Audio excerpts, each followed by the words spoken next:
All right. Thank you for tuning into the live show. You know what time it is. It is your boy Genesis.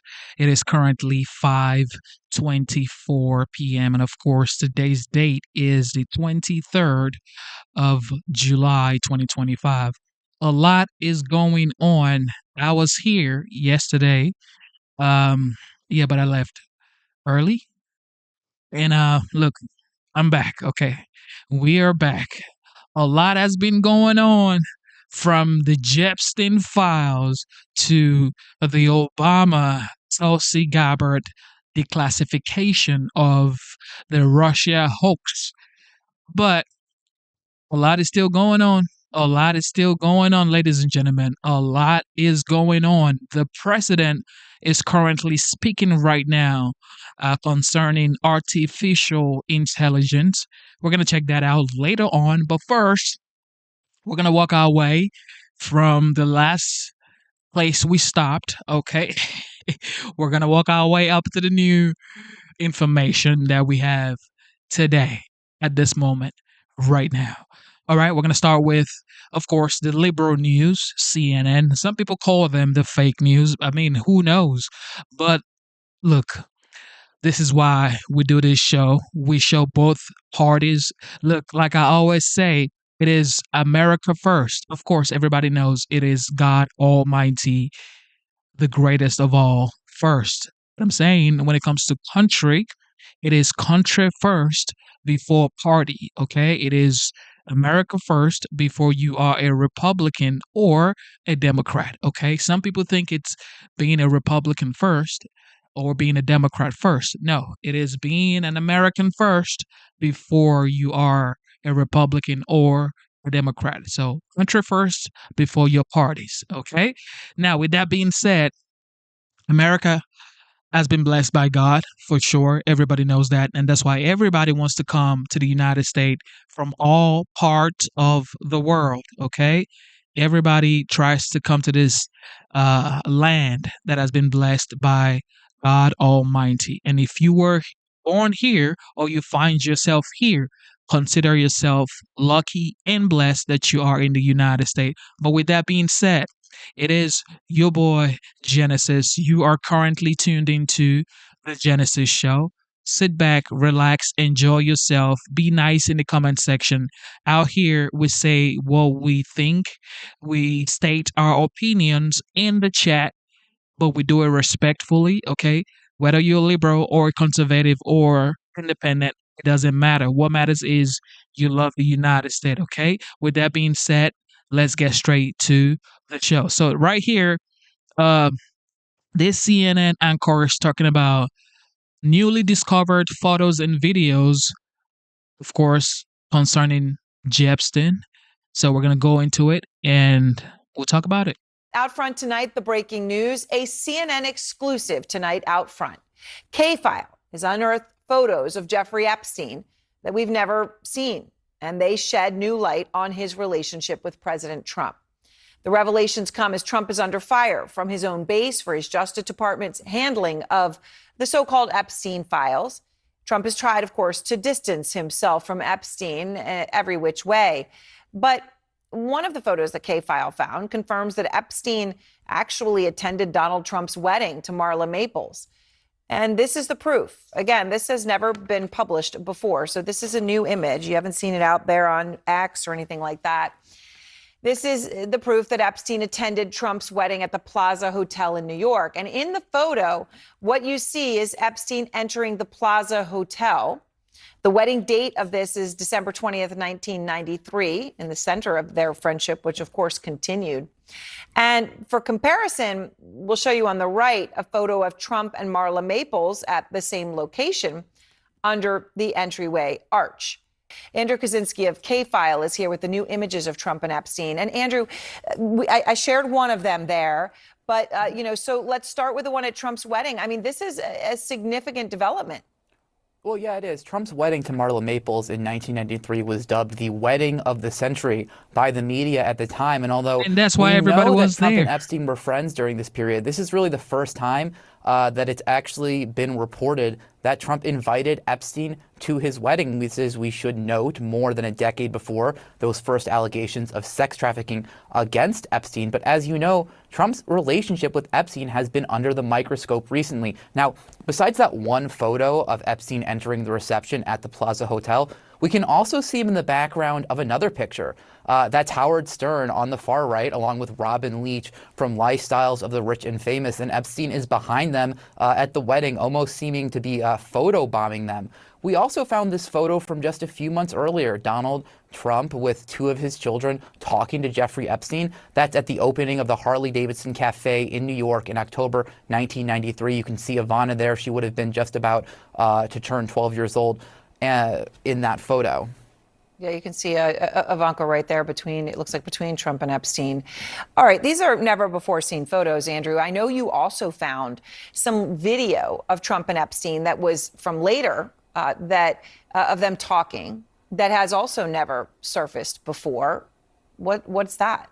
Well, that's right. This is from 6 years later in 1999. This video has never been seen before in this context. It shows Trump talking to Jeffrey Epstein just before models hit the runway at the Victoria's Secret fashion show in New York in 1999. You know, the only other video we've seen of the two men was 7 years before this.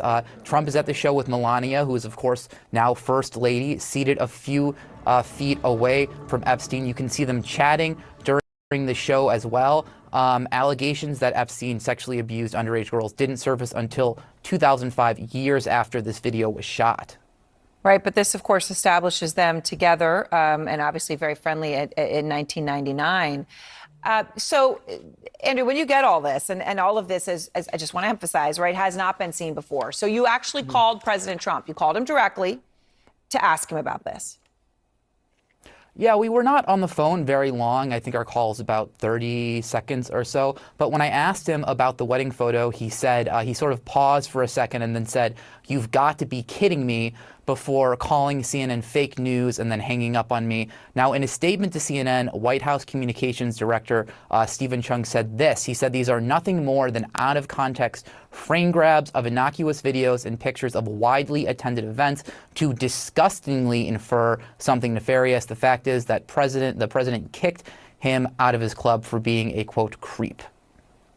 All right. Well, it is incredible reporting, and it is important in this context as the country wants, answers on everything to do with Epstein. Andrew, thank you so much for all of that. Exactly. Everybody attended the wedding. And of course, as you see there, the commander-in-chief, the 45th, now the 47th president of the United States, had his kids there with Epstein. So if he knew that Epstein did something that stupid, of course, I don't think he would, bring his younger daughter around Epstein. My opinion, I don't know, but that's what I would think. All right, here we go.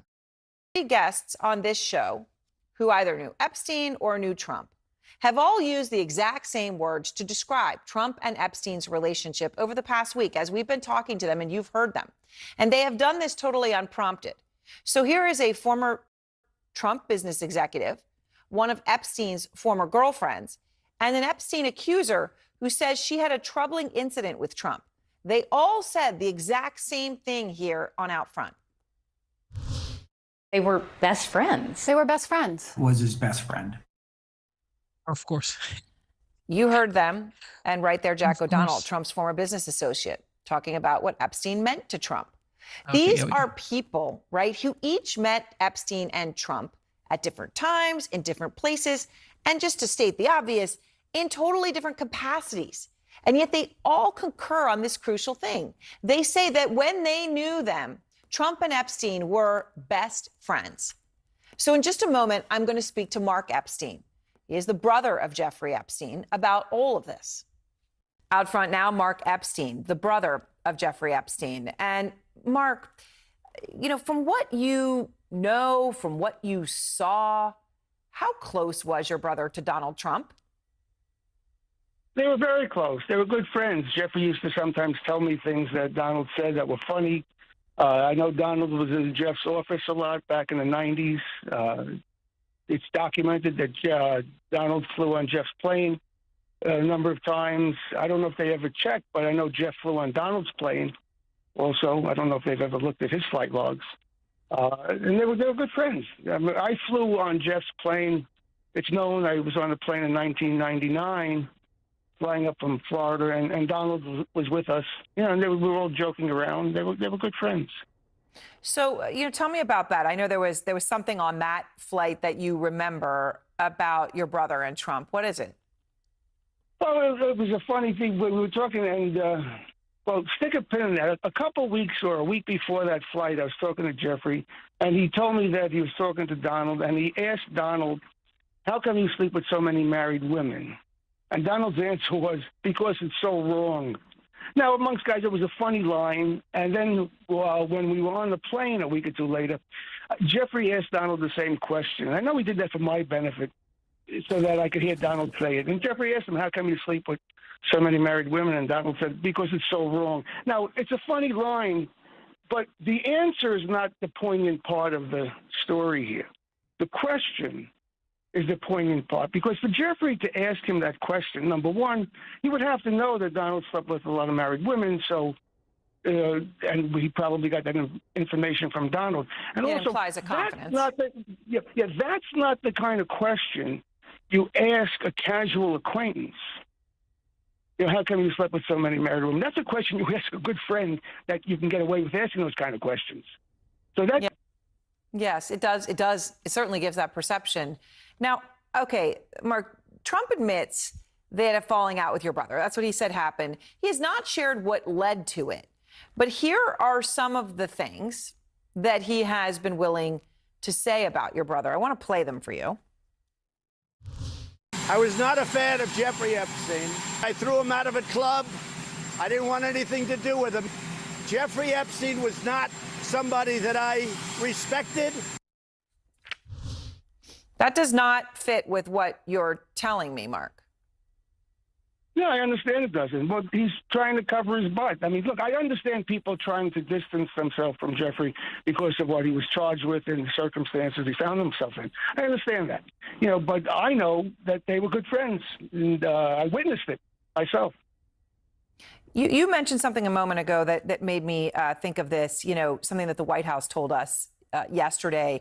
We talked to a woman who accused your brother of sexual assault, and she also talked about an encounter with Trump at your brother's office. This was in 1995. She found it disturbing. She said she told the FBI twice to look into people around your brother, including Trump. But she talked about this incident that she said happened in his office. And the White House, their response to us, Mark, they were categorical. They said, quote, "The president was never in Epstein's office." Is that true? That's just another blatant lie, because he was there. The people that worked for Jeffrey in his office, you can find them. They can testify that they saw Trump in Jeffrey's office on numerous occasions. So for him to say he wasn't there, all I can say is that's just another lie. So you talk about him as your brother, and you were on the plane together at that time. When did your brother first tell you that he was in legal trouble? When did you know anything about what he was doing? It was about 2006 when he first got into trouble. It's known prior to Jeffrey's death. I hadn't seen him for 7 years, although we were always in touch, communication with telephone or emails, but we just never got together. And for the 12 years prior to that period of time, from like 2004 until 2008, we only got together maybe a half a dozen times or so, but we were always in contact. And in 2006, Jeffrey asked me to come up to his place uptown. He wanted to talk to me. So I was uptown. I stopped by. I'm not uptown all that much back then. I live downtown, and I sort of joke. I say to go above 14th Street, I need a visa. But so I went to talk to him, and that's when he told me that he was getting in trouble for being with girls that were too young. He said he was stupid, but he wanted me to hear it from him as opposed to hearing it on the news or something. And that's when I first found out, in 2006. All right, and the reason that this is so important is trying to understand what the people around Epstein would have known separate from what any of them might have also been doing, right? So I guess the question here then, Mark, is did you have any suspicions before Jeffrey's confession to you that he was involved with underage girls? No, because I rarely saw him, so I didn't know what he was involved with. You know, we had different lives. He had his friends, and I had my friends. We traveled in two separate circles, in a sense. A few people we knew together, but, you know, he was more in the financial community uptown. I was more involved with the arts community downtown. So we had two separate lives, but we were brothers. We always stayed in touch. You know, but the thing is, Aaron, the thing with the charges against him, that's really not my concern at this point in time. Jeffrey is dead. So, I'm not the prosecutor. I'm not his defense attorney. I'm more concerned with the circumstances around what I now consider his murder. Right. So that's unsolved. So I want to ask you that, okay, because the Department of Justice issued that memo earlier this month, right? It's at the core of a lot of this that reads in part, and I quote, Mark, after a thorough investigation, FBI investigators concluded that Jeffrey Epstein committed suicide in his cell. Now, you say you were the one called to identify his body. You had conversations at that time, and you do not accept this finding. No, I don't, because what they don't mention in the report, and no one says, is that, after Jeffrey died, the next day I had to go to, number one, to identify his body because I'm the next of kin. There's only heir. And they did the autopsy then. And Dr. Roman, who was the city pathologist, it was her autopsy. And Dr. Bondman was there on my behalf because I had the right to have, the family has the right to have their own pathologist there. And they did the autopsy, and they came out of the autopsy a couple hours later, and they both concurred that they could not call this a suicide because it looked too much like a homicide. They're very clear about that. All right, Mark, thank you so much. You're welcome. Have a good day.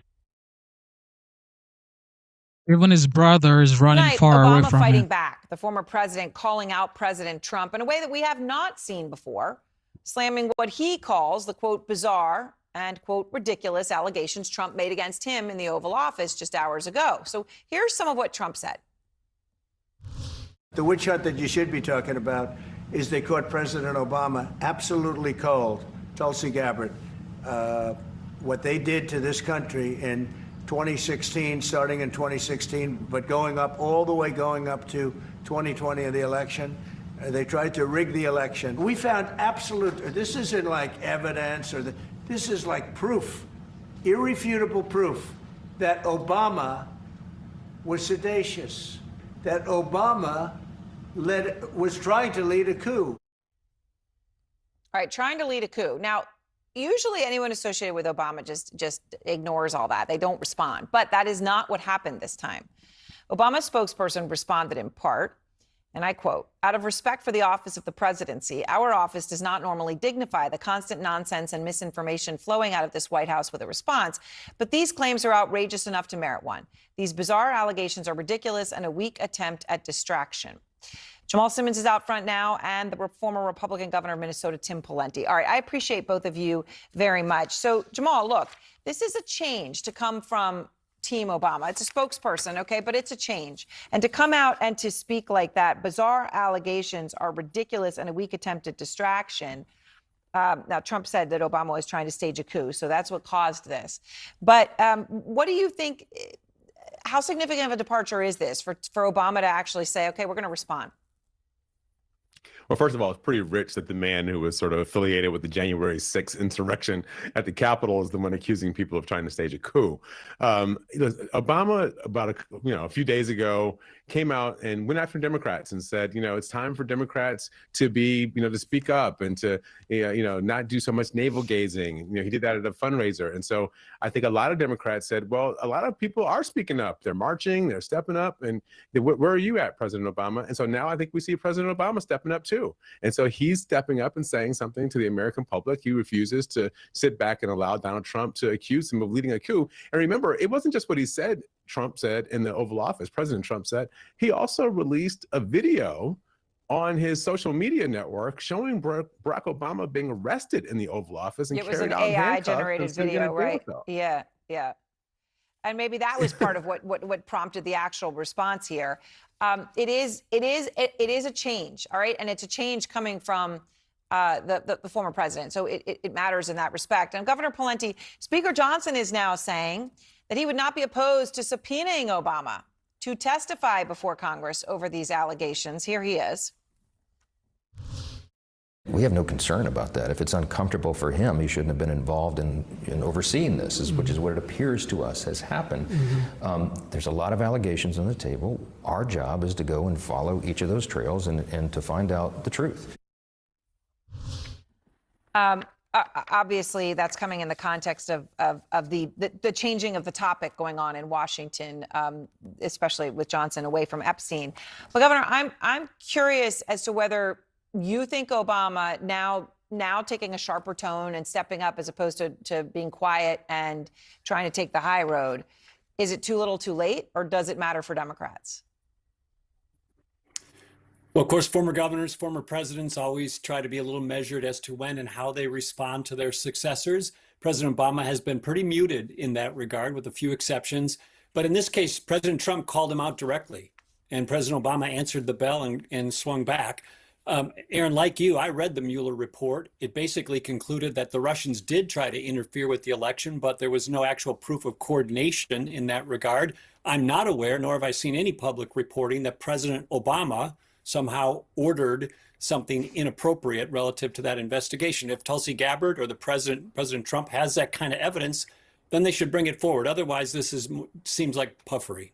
Right. Well, absolutely. That, and certainly not helpful in the political climate we're in this country. But Jamal, Obama fighting back, and I hear the governor saying, look, this was specific, and something specific perhaps merited a response. And maybe we don't read into it an overall change. But there are so many in the Democratic Party saying, come on, where is the leadership? Who is going to be the standard bearer of that party?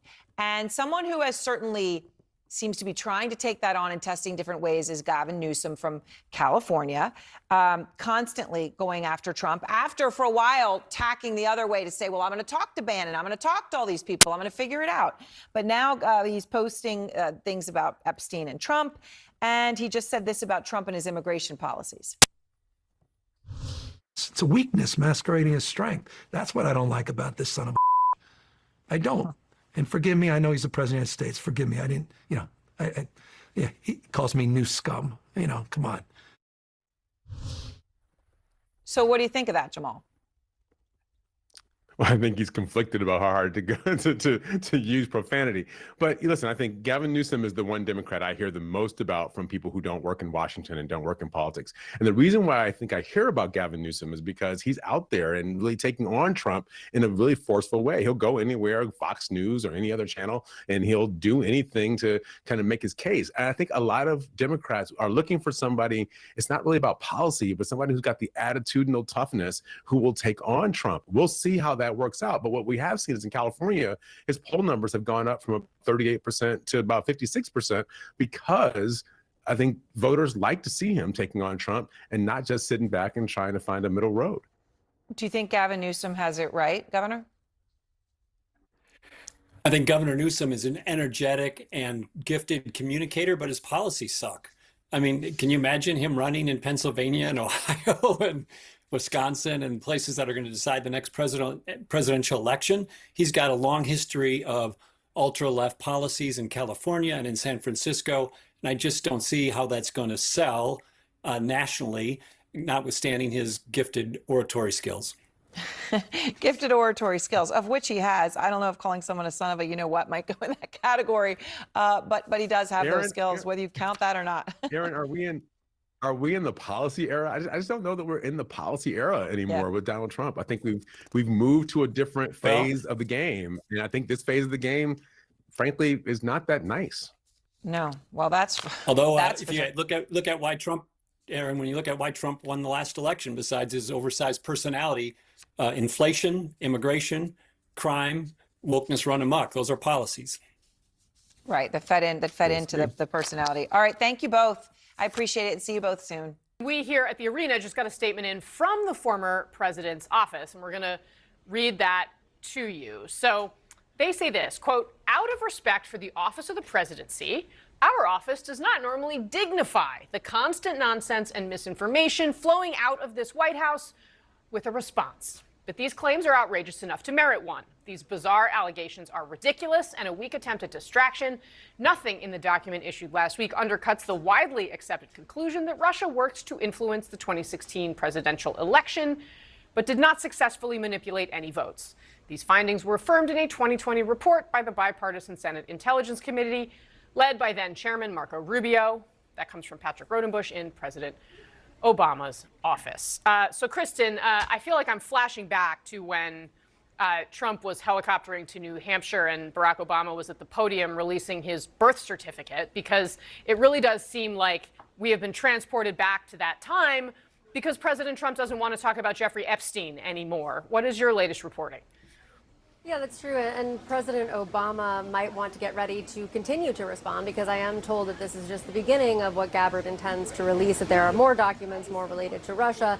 So this might be an ongoing theme. Now, President Trump, both publicly and behind the scenes, has been complaining about why exactly everyone wants to keep talking about Epstein. Just moments ago, he posted this on Truth Social. He said, "We had the greatest 6 months of any president in the history of our country, and all the fake news wants to talk about is the Jeffrey Epstein hoax." It has been obvious that President Trump wants to talk about literally anything but Jeffrey Epstein. He has pushed conspiracy theories. He has discussed various accomplishments in office. He has put videos on social media that have literally nothing to do with anything going on in the country currently. But nothing was more clear than when President Trump was asked specifically about this unsealing of the grand jury documents and the fact that the Department of Justice wanted to sit down with Maxwell. Take a listen. Yeah, I don't know about it, but I think it's something that sounds appropriate to do, yeah. Do you have any concern that your Deputy Attorney General, as your former attorney, would be conducting the interview, given... No, I have no concern. The witch hunt that you should be talking about is they caught President Obama absolutely cold, Tulsi Gabbard.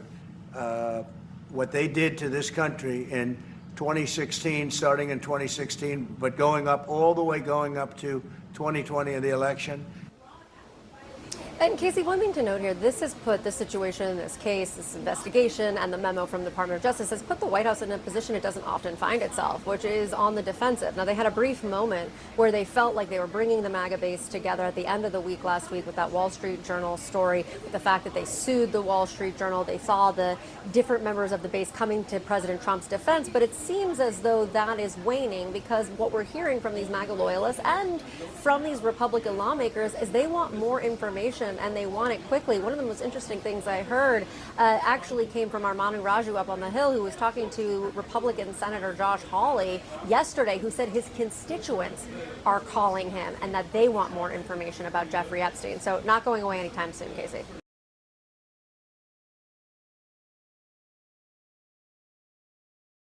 Today, President Trump declared his intent to, quote, go after people for what he claims were attempts to interfere in the 2016 election by claiming that Russia was seeking to influence the result. The president insisted that former President Obama was guilty of crimes for what Trump said was his role in weaponizing intelligence. The leader of the gang was President Obama, Barack Hussein Obama. Have you heard of him? Look, he's guilty. It's not a question. I like to say, let's give it time. It's there. He's guilty. This was treason. CNN's Kevin Liptak is at the White House for us. Kevin, it's notable this response came during a question about Ghislaine Maxwell, but can you fact check what the president is suggesting here? Yeah, and just to underscore, these are very striking comments from the president. He's accusing Barack Obama of sedition. He said he was seditious. He's accusing him of treason. And he says, quote, whether it's right or wrong, it's time to go after people. Clearly, the president intent on using some of this information that was released last week by the Director of National Intelligence, Tulsi Gabbard, to go after his political rivals, chiefly the former President Barack Obama. And just to step back and describe what Gabbard released, she released information that she says undercut that 2017 intelligence assessment that found that Russia, through a hacking and influence campaign, attempted to influence the result of the 2016 election.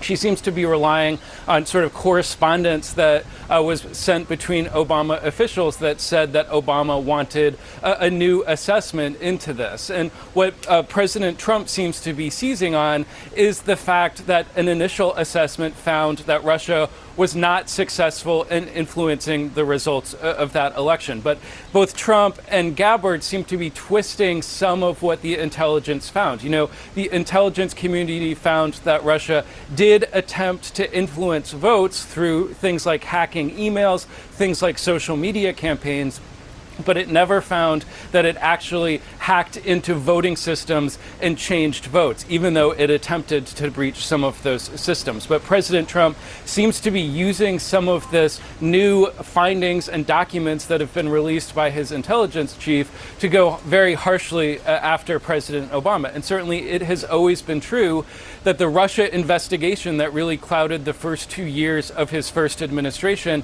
has long been in his head as an attempt to undermine his legitimacy. He has repeatedly called it the Russia hoax. Now the president seems more intent than ever on going after some of the people who he thinks were responsible for it. And just over the weekend, we saw him post quite a striking AI-generated video of President Obama in the Oval Office being arrested by FBI agents. Later, the video depicted Obama sitting in prison in an orange jumpsuit. So very striking imagery, very striking words from President Trump as he tries to use some of this information, one, to go after his rivals, but two, seemingly to try and distract from the Jeffrey Epstein matter. But I think bottom line, when he accuses Obama of treason, when he accused Obama of leading a coup and of being seditious, there's really no evidence in what Gabbard released last week that would back up any of those claims. Yeah, certainly. Kevin Liptak, thank you so much, live for us from the White House. I want to get a bit of a fact check of what Donald Trump just said at the White House from CNN senior reporter Daniel Dale, who joins us now. So President Trump made a lot of claims, Daniel, about former President Barack Obama. But what's the reality? Well, President Trump has a long history of accusing former President Obama of committing crimes while not specifying how exactly those crimes were supposedly committed. So in this case, he kept saying Obama was caught, his name was on a document, didn't specify what Obama was caught doing, and did not say what document he was talking about. So it's a bit difficult to fact check, but I think there's a strong chance he's talking about something highlighted by a director of national intelligence, Tulsi Gabbard, that refers to an email post-election in 2016 where the member of the intelligence community said the president had directed the intelligence community to come up with a new assessment of how Russia had attempted to use tools to intervene in the 2016 election. So two things about that. First of all, that is post-election. That is pre-inauguration, but post-election. So it would not be an election rigging effort, as President Trump specified. And second of all, the president directing the intelligence community to assess Russian interference is simply not treason. There is very little there.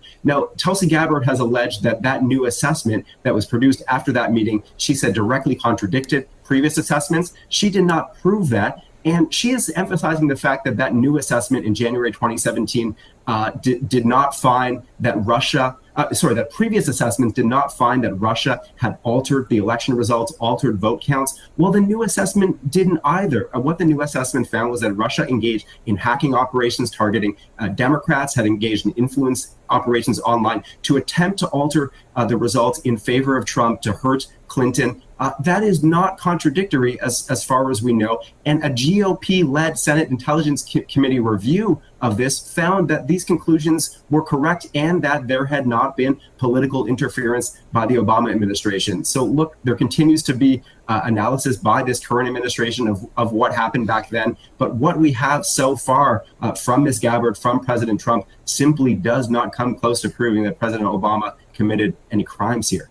Okay, so in other news, Trump is accusing his predecessor of treason here. Just a moment of reminder, when Russia interfered in the 2016 election, as the intelligence community agreed quite broadly, there was bipartisan agreement that Russia did so. You had Republican and Democratic lawmakers saying quite clearly there's no question about Russian interference in the election. And just for folks who may not remember, They hacked emails from John Podesta, Hillary Clinton, and notably released those hacked emails right after the Access Hollywood tape came out. I mean, that's what part went into the assessment that this was attempted to advantage Trump.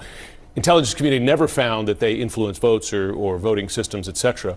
From a legal perspective here, is there any legal evidence grounding for a U.S. attorney to take up these referrals and actually prosecute? Well, a U.S. attorney can take up whatever they want if it's handed to them, and frankly, they ought to. If they get a referral, there is not a serious case here for treason or sedition or whatever else. You know, Jim, from your long work overseas, that intelligence estimates or intelligence assessments are sometimes ambiguous. There are different opinions that can be made about them, but merely disagreeing with one or the findings of one or what's drawn from one is not treason, which is the act of, number one, seeking to overthrow a government, or number two, seeking to kill a sovereign of a nation. It's just silly. Now, can it be a hassle and a pain in the ass to the person who's investigated, who's got to hire a lawyer and go through all the motions? Sure, but this is not an investigation that would be grounded in any reality. But when you have the president raising the prospect of using these levers, right? These legal levers of his administration. I mean, what is the risk in that? Just remind us. No, you know what I think the risk is? It's public misinformation. I think people do not know what treason is or what sedition is or what any crime is. And they hear the words from someone in a profound position of authority who can get in people's heads and say, wait a second, I think those guys actually did try to commit acts of treason. So more than anything else, it's bad civics for the population that just doesn't understand these very hard legal questions. There's that old saying that a prosecutor could indict a ham sandwich, right? Yeah. If they go before a grand jury, essentially a one-sided affair. Right. Could you see at least reaching that relatively low level? No, because yes, by Saul Wachtler, former New York Court of Appeals judge, that a grand jury could indict a ham sandwich. You still have to get to probable cause, which is that it is more likely than not that a crime was committed. It is not more likely than not that Barack Obama committed treason. You don't have to like the president, you don't need to have voted for him, but let's be serious here about what the claims are. So no one's getting charged here for this. Elliot, thank you so much. A lot going on. So CNN says, oh, Obama is not guilty, but Trump is definitely. Typical CNN, ladies and gentlemen. Here we go. A short time ago, the DNI, Tulsi Gabbard, outlining claims of an alleged conspiracy by top Obama administration officials to manufacture the idea that Russia interfered in the 2016 presidential election, which is something that is just true and long held, that Russia did interfere in the 2016 presidential election. Republicans and Democrats said so quite publicly at the time. Well, yesterday, President Trump said former President Obama was guilty, quote, of treasonous behavior. Today, DNI Gabbard did not go that far. When you look at the intent behind creating a fake manufactured intelligence document that directly contradicts multiple assessments that were created by the intelligence community, the expressed intent and what followed afterward can only be described as a years-long coup and a treasonous conspiracy against the American people, our republic, and an attempt to undermine President Trump's administration. Today, she said she was referring that question now to the Justice Department to decide if there was evidence of that, seeing as Jeff Selin is at the White House. So, Jeff, where does this go from here? And shall we expect the Justice Department to seriously consider criminal charges? Well, look, it's difficult to rule anything out given the fact that here we are today near the end of July of 2025 talking about this intelligence report back from 2016. This is the latest example of this White House trying to deflect and distract from the questions that are that remain unanswered and are quite frustrating to many of the president's own supporters about the Jeffrey Epstein matter. But today at the White House briefing, the Director of National Intelligence, Tulsi Gabbard right there, was talking about this report about the 2016 intelligence suggesting that Russia favored Donald Trump to win that election. But she misstated a couple of things in terms of one, simply she said that the variety of reports disagreed with this, but you'll remember the Republican report from the Senate, which Marco Rubio, then of course a Florida Republican senator, now the Secretary of State and one of the president's top advisors, he also concluded with that assessment at the time. So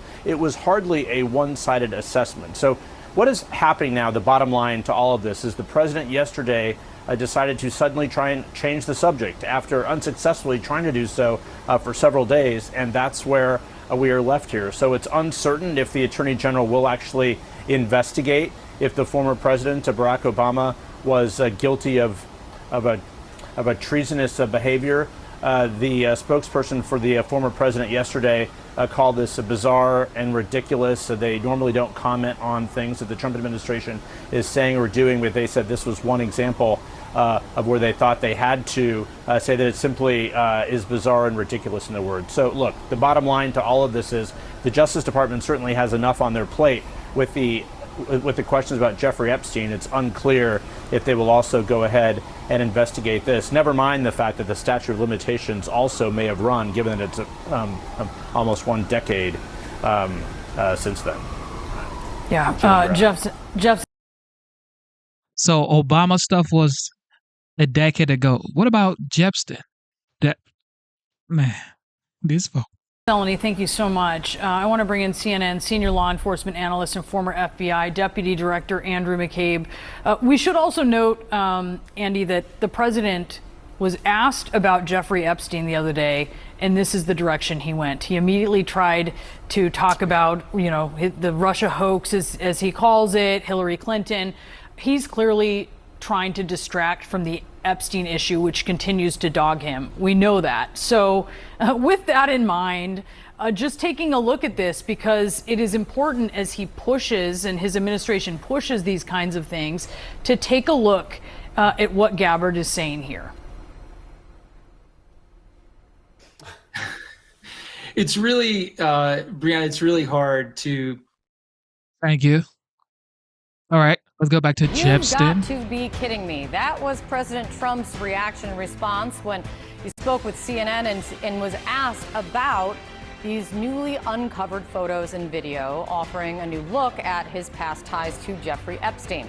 We're going to show you some of them. A photo from 1993 showing Epstein at Trump's wedding to Marla Maples. Epstein's attendance at the wedding has not been widely known until now.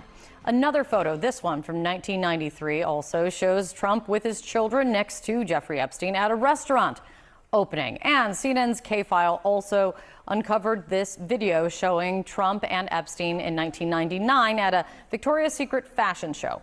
All of these, given the dates, taken long before Jeffrey Epstein was ever accused of sexual abuse. President Trump has never been accused of any wrongdoing linked to Jeffrey Epstein. Still, he continues and is taking distract and deflect to a new level. Today, lawmakers are going to be heading home for recess, and that is despite the last-minute push that has been coming from lawmakers on both sides of the aisle to force a release of more information regarding Jeffrey Epstein and the government's investigation. CNN's Lauren Fox is on Capitol Hill. Elena Treen is at the White House. Elena, what is the White House saying about this? Yeah, well, in relation to this new exclusive reporting from Andrew Kaczynski and MSTEC, we do know that Andrew, and I spoke with him about this, called up President Donald Trump yesterday to walk through some of these photos that they had uncovered. Again, and you mentioned this, a lot of these photos and the footage of both Trump, then just a civilian, and Jeffrey Epstein were more than a decade before he began to face allegations, Jeffrey Epstein, of sex trafficking and abuse of minors. But I want to tell you what that phone call was like. So Andrew said that he called Donald Trump and the president told him, "You've got to be kidding me," before repeatedly referring to CNN as fake news and hanging up. So it was a very brief phone call. But then we also got this statement from White House Communications Director Stephen Chung that I'm going to read for you. He said, quote, "These are nothing more than out of context frame grabs of innocuous videos and pictures of widely attended events to disgustingly infer something nefarious. The fact is that the president kicked him out of his club for being a creep. There is nothing more than a continuation of the fake news stories concocted by the Democrats and the liberal media." Now, Kate, the relationship and the friendship between Donald Trump and Jeffrey Epstein is well known. That has been documented. But I do think these photos and these new photos that both Andrew and Em have uncovered for CNN really do fill in the blanks of some more details of their relationship. You know, there hasn't been many videos of them together, but you can see in these photos that they were close. They were at that fashion show in 1993 where you could see, 1999, a Victoria's Secret fashion show. You can see them huddled together, chatting. They were also leaning over and talking to each other while they were seated for the show. Melania Trump, now of course the First Lady, was also there. And I think the reason that these are so important is because so many questions right now are about why the Trump administration is not doing what many of officials who are in the highest levels of the government here in this White House had been saying before they even took office, which was, that they believed the Epstein files needed to be published, that there was more to be uncovered. And so many people are questioning now why that isn't happening and really criticizing the administration's handling of this. And even some of the president's fiercest supporters, people like Laura Loomer, who I talked to yesterday, they're saying that the actions that both this administration and specifically the Justice Department are taking to kind of, try and quell some of the dissatisfaction over their handling of it isn't enough. So this isn't going away. We'll see whether or not we hear more from the president and the White House on this today. Kate. Absolutely, Elena. Now, let me bring in Lauren Fox on this now, because the drumbeat is really coming from Capitol Hill. No drumbeat is coming in. Obama needs to answer the questions, okay? We're now Leave 6 Jeb months and still about alone. 3 days into this Trump administration. The president is touting it as some of the most successful 6 months any president has ever seen. But what do the voters think about that and his job in general? CNN chief data analyst Harry Enton is here. So the president says things are great. What do the voters say? No, I think is the answer. 6 months in, the rules of political gravity absolutely apply to Donald Trump, and the USS Donald Trump is taking on a lot of water. What are we talking about? Trump's net approval rating. Look, he started off back in January +6 points on the net approval rating, -3 in March, -7 in May, and now he's at a term too low at -11 points. His net approval rating has dropped nearly 20 points in the aggregate since the beginning of his presidency. The American people do not like what they're seeing, and Donald Trump's administration is in a ton of trouble at this point in the minds of the American voters. Well, on what issues do the American voters seem to disapprove of him? They disapprove of him on all of the issues. He's underwater on all the major issues of the day. Trump's net approval rating on all the major issues, -5 points on immigration, his best issue. He's underwater. How about the economy? That was what he was elected for. -14 points. How about foreign policy? -14 points. How about trade and those tariff wars? -15 points. And of course, the Epstein case, the lowest of the bunch, -37 points, 37 points below water. My goodness gracious. On every single issue, Donald Trump is below water on all the major ones. They're all dragging him down. No matter, it seems, what Donald Trump does, the American people do not like it. And that is why at this particular point, he's at a term too low. It's interesting because this is the issue that may be on the top of many people's minds as members of Congress head home for this extended summer recess. And it's his worst one. I'm not sure that House members will be excited to see that number as they leave Washington today. So where does his overall approval rating stand compared to other presidents? Okay, I do have one piece of good news for Donald Trump, and that there is one other presidency that has a lower net approval rating at this point than this one. The bad news is that it was Donald Trump's other presidency, his first presidency, net approval rating 6 months in. The worst was in 2017. Donald Trump was 16 points underwater. The second worst, however, is this Donald Trump presidency, 11 points underwater. The average president at this point since 1953 has a +27 net approval rating. John, do some quick math with me. It seems to me that Donald Trump is about 40 points lower than the average president at this particular point. He has the second worst net approval rating at this point. He is underwater on all the major issues of the day. The bottom line is 6 months into this administration, I think that most Americans would apply the word or words disaster, terrible, awful, horrible. I think that is the way that the American people would see it at this particular point. He is so far below underwater compared to the average president. The only one he beats out is him in term number one. And I don't think that's exactly the metric he wants to be applying to himself. Interesting to see which direction it will go next. Harriet, and thank you very much. Thank you, my friend. 6 months since President Trump returned to office, he says it has been a massive success. What does the rest of the country think? My panel joins me now to discuss. Congressman Richie Torres, Democrat of New York. 6 months in, what do you think? Well, the majority of Americans disapprove of Donald Trump. You know, he promised to end the war in Ukraine, and so far has failed. He promised to release the Epstein files, so far has failed. He said he would never touch Medicaid. He's cutting it by $1 trillion. And his economic policy has wreaked havoc on the U.S. economy. Since Donald Trump's inauguration, we've seen an 11% decline in the value of the dollar, the steepest decline in more than a half a century. And a 10 to 11% decline in the value of the dollar raises the cost of imported goods by 10%. So it's the equivalent of a $300 billion hidden Trump tax on American families and businesses. So it's been a disaster. Former Republican Congresswoman Herrera Butler, I assume you disagree? Well, I think that he's doing the things that they expected him to do. Whether or not they're feeling the impacts of that yet is what remains to be seen. Inflation went up last week from June, right? So these are things that are coming. Double-digit premium increases for healthcare I saw in several states next year. So people will feel it, but right now he took the chainsaw to things that they believe were broken anyway. I mean, the government's broken. This further Epstein, debacle is evidence that it's broken. So I think it's way too soon to say that they think they're unhappy with what he's doing. I think he's doing what they expected. Let's go to the polling, if we could, in the control room there for number 2. The CNN poll shows that nearly 60% of Americans disapprove of his job as president, and he is losing ground on some key issues. 42% approve, 58% disapprove. And when it comes to key issues, disapprove 60% on the economy and 58% on immigration. I'm surprised to see numbers like that on the economy and immigration. Are you? Very much so. But I'm not surprised in the sense that if you look in the first term, when they tried to pass the first tax package, it was very unpopular then, and you saw his numbers take a hit. But then you sort of fast forward 18 months later, you saw the result of that package, and his numbers improved significantly in the economy. I think it's still too early to tell. I think for his base, a lot of it will say mission accomplished, promise made, promise kept, and he's done that. DOGE, there's other factors. He's invested more in Ukraine, which is something that the base didn't want to do. But I think overall, the first 6 months, they've got to be very happy where they are, especially if they believe what took place in the first term. There was a lot of criticism with the tax package. I think it was less than 55% of people approved it, and it turned out to be the most popular thing that took place in his administration. They're banking on that same result. I want to bring up the Epstein files because, Karen, you and I were talking offline about this, and to you, this is reminiscent of a different scandal.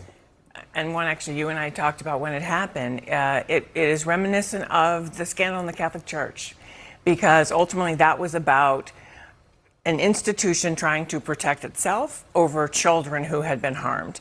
And we are again in a situation, it feels like we're talking about girls who were trafficked, raped, assaulted, abused.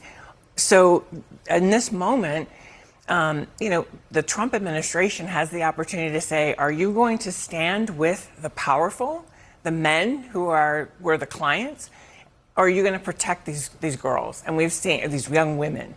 And so I think and I think for his base, that's part of what we were hearing this week, not just the promise made, this is a broken promise, but this sense of the powerful, once again, getting one over on who are more vulnerable. And I'll just say, in talking about this poll, part of what I think is interesting when we look towards 2026, so if they're not able to satisfy some portion of that base, I'm not saying they'll vote for Democrats, but they may not vote for Republicans. And then across the board on the issues we've just been talking about, and I would disagree with you that what the polls have been showing consistently for months, people don't like the way he's going about what he's doing. They may say he's doing what he said, but he's actually increased support for comprehensive immigration reform among Republicans. And when these DOGE cuts hit and when these Medicaid cuts hit, those impacts people, it's only going to increase the people who are going to be, I think, looking for someone else. But Democrats have to do the work to earn the trust back in 2026. I mean, that's the key point. In this poll, they're talking about Democrats having the lowest favorability since polls have been taken by CNN. 28%. So all that you say could be true if Democrats could find the leadership could find their backside with both hands. That's the one thing that's propping this up right now, is that they're not showing that leadership. Yeah, and let's talk about that, because there's this Democrats' 2024 autopsy that is happening, and a New York Times story says that it is described as avoiding the likeliest cause of death, as it were. The audit, which the committee is calling an after-action review, is expected to avoid the questions of whether President Biden should have run for re-election in the first place, whether he should have exited the race earlier than he did, whether Kamala Harris was the right choice to replace him. Congressman Torres, isn't that a mistake? I mean, isn't what happened with Joe Biden, his abilities, the hiding of his abilities and all that, isn't that part of the reason that your party's approval ratings are so low? Look, we should be open and honest about the failures that led to the 2024 debacle. An autopsy should address the actual cause of death. And I felt like if the Democratic nominee, including Vice President Harris, had had the benefit of a full primary process, she would have emerged from it from a better candidate. You know, a wise person once said, that which does not kill you makes you stronger. And I feel like we're all made better, stronger, and wiser by the rigors of a full primary process. I think it was Nietzsche, and it was also the title. It was Nietzsche, yes. It was Nietzsche, and also the title of Bruce Willis's second album, I would also, add, by the way. The thing is excluding those things, it goes back to the issue of the Democratic Party and why they don't have the people's trust right now.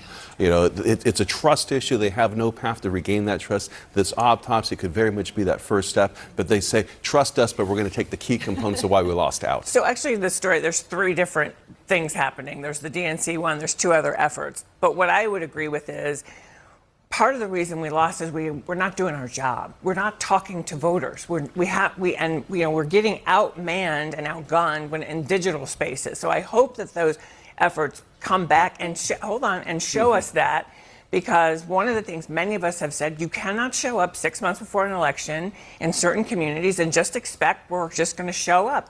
Republicans spend off years spending money doing persuasion. We need to run a permanent campaign, I think we're not doing it yet. Focus on the issues of the American people. They've had enough. They don't trust institutions, covering up the whole Biden thing and not answering the question further. What about the Epstein files? I mean, the slogan of the Trump administration is promises made, promises kept. Do it. He made a promise to release the files. He should keep it. Okay. Thank you, one and all. Typical CNN, ladies and gentlemen. All right, let's go to Caroline Leavitt, and of course Tulsi Gabbard. Good afternoon, everybody. We have a special guest with us today who will speak momentarily. But first, I would like to begin with a message from the White House to the families of the victims in the brutal murder case in Idaho, who were sharing their heart-wrenching stories about their loved ones before the court today and addressing the evil killer who took 4 precious souls. We are so sorry for the grief and the pain you have experienced at the hands of such a vicious and evil killer. Our nation grieves with you, and we will never forget the precious souls who were lost in this horrific act of evil. If it were up to the president, he would have forced this monster to publicly explain why he chose to steal these innocent souls. May God bless and watch over everyone affected by this unimaginable tragedy, especially the parents who lost their children.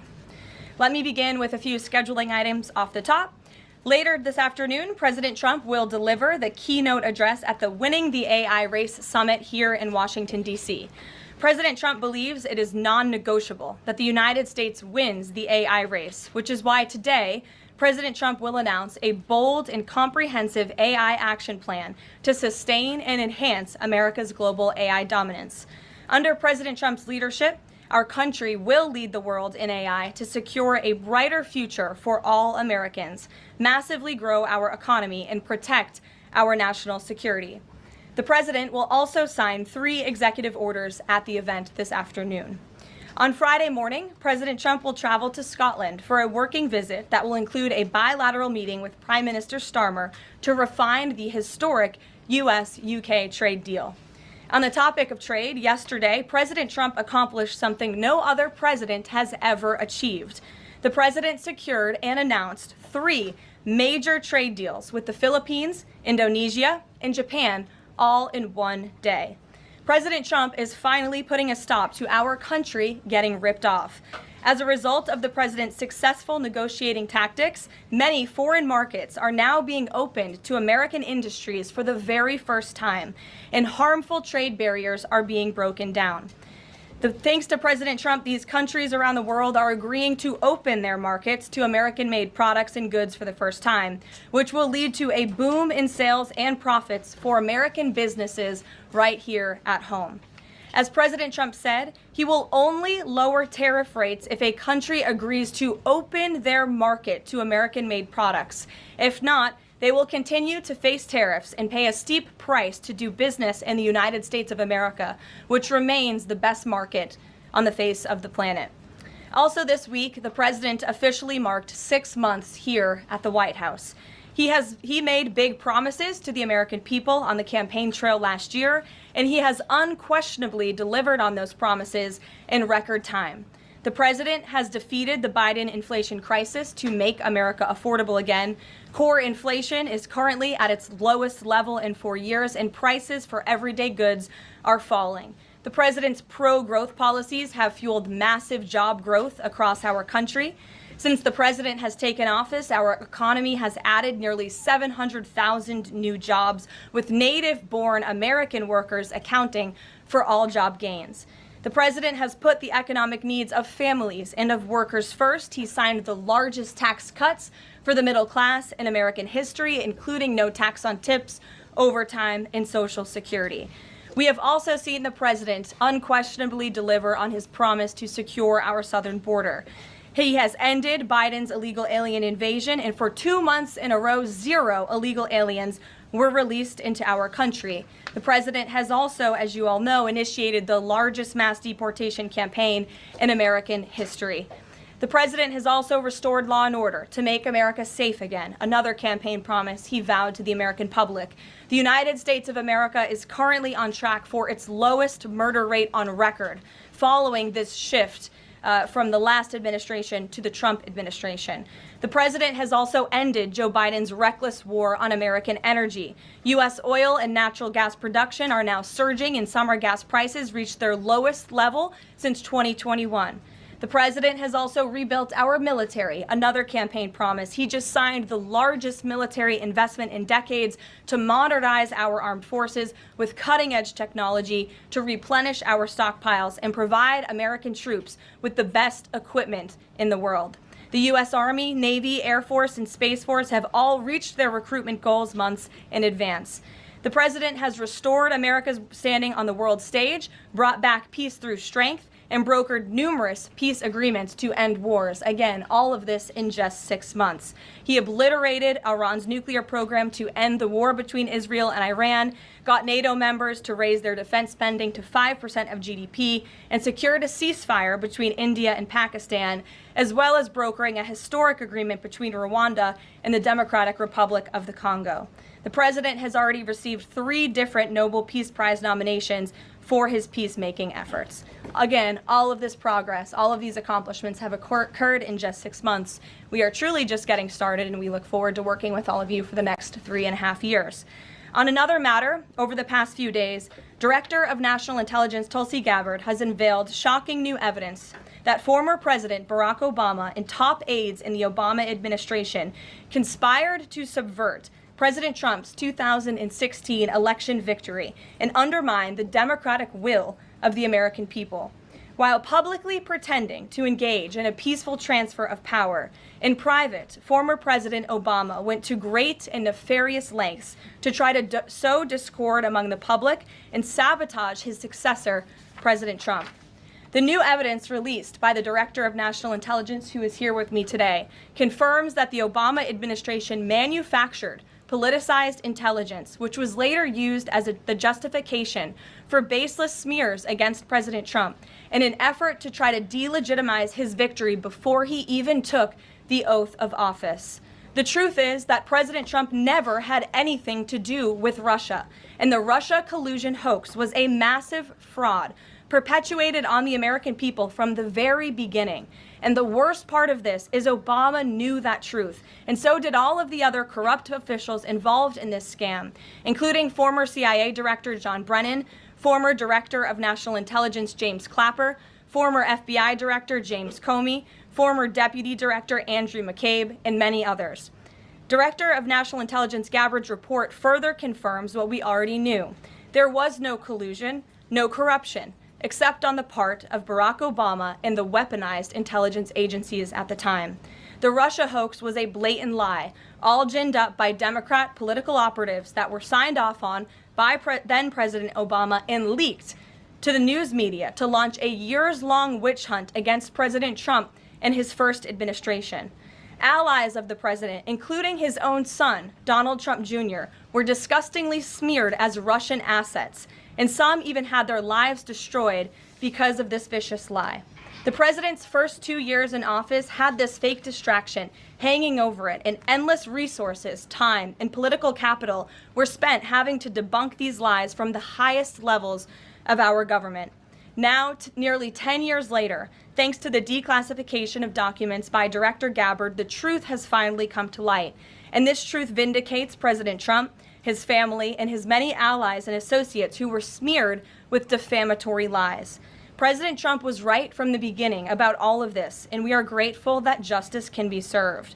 Now, we have even more damning evidence implicating those who tried to sabotage a duly elected president and did grave material harm to our republic. Thanks to additional important work done by CIA Director Ratcliffe, Committee Chairman Rick Crawford over the past few months, a newly declassified 2020 report prepared by the House Permanent Select Committee on Intelligence, which DNI Director Gabbard has declassified, found that the intel community did not have any direct information that Russian President Vladimir Putin wanted to help elect President Trump in 2016. And in fact, Russia was actively preparing for a Hillary Clinton victory. But at the unusual direction of Barack Obama at the time, the intel community published implausible intelligence suggesting otherwise. Why? To sabotage the incoming president. This is truly one of the greatest political scandals in American history. And reporters at legacy outlets, some of which are sitting in this room today, like the New York Times and the Washington Post, were ridiculously awarded Pulitzer Prizes for their perpetuation of this hoax. It's well past time for those awards to be stripped from the journalists who received them. It is not journalism to propagate political disinformation in service of the Democrat Party and those in the intelligence community who hand over out of context and fake intelligence to push a false political narrative. I will now pass it over to the Director of National Intelligence, Tulsi Gabbard, to speak more about all of this, and then we will open it up for questions afterwards. Tulsi, thank you for being here. Thank you very much. Good afternoon.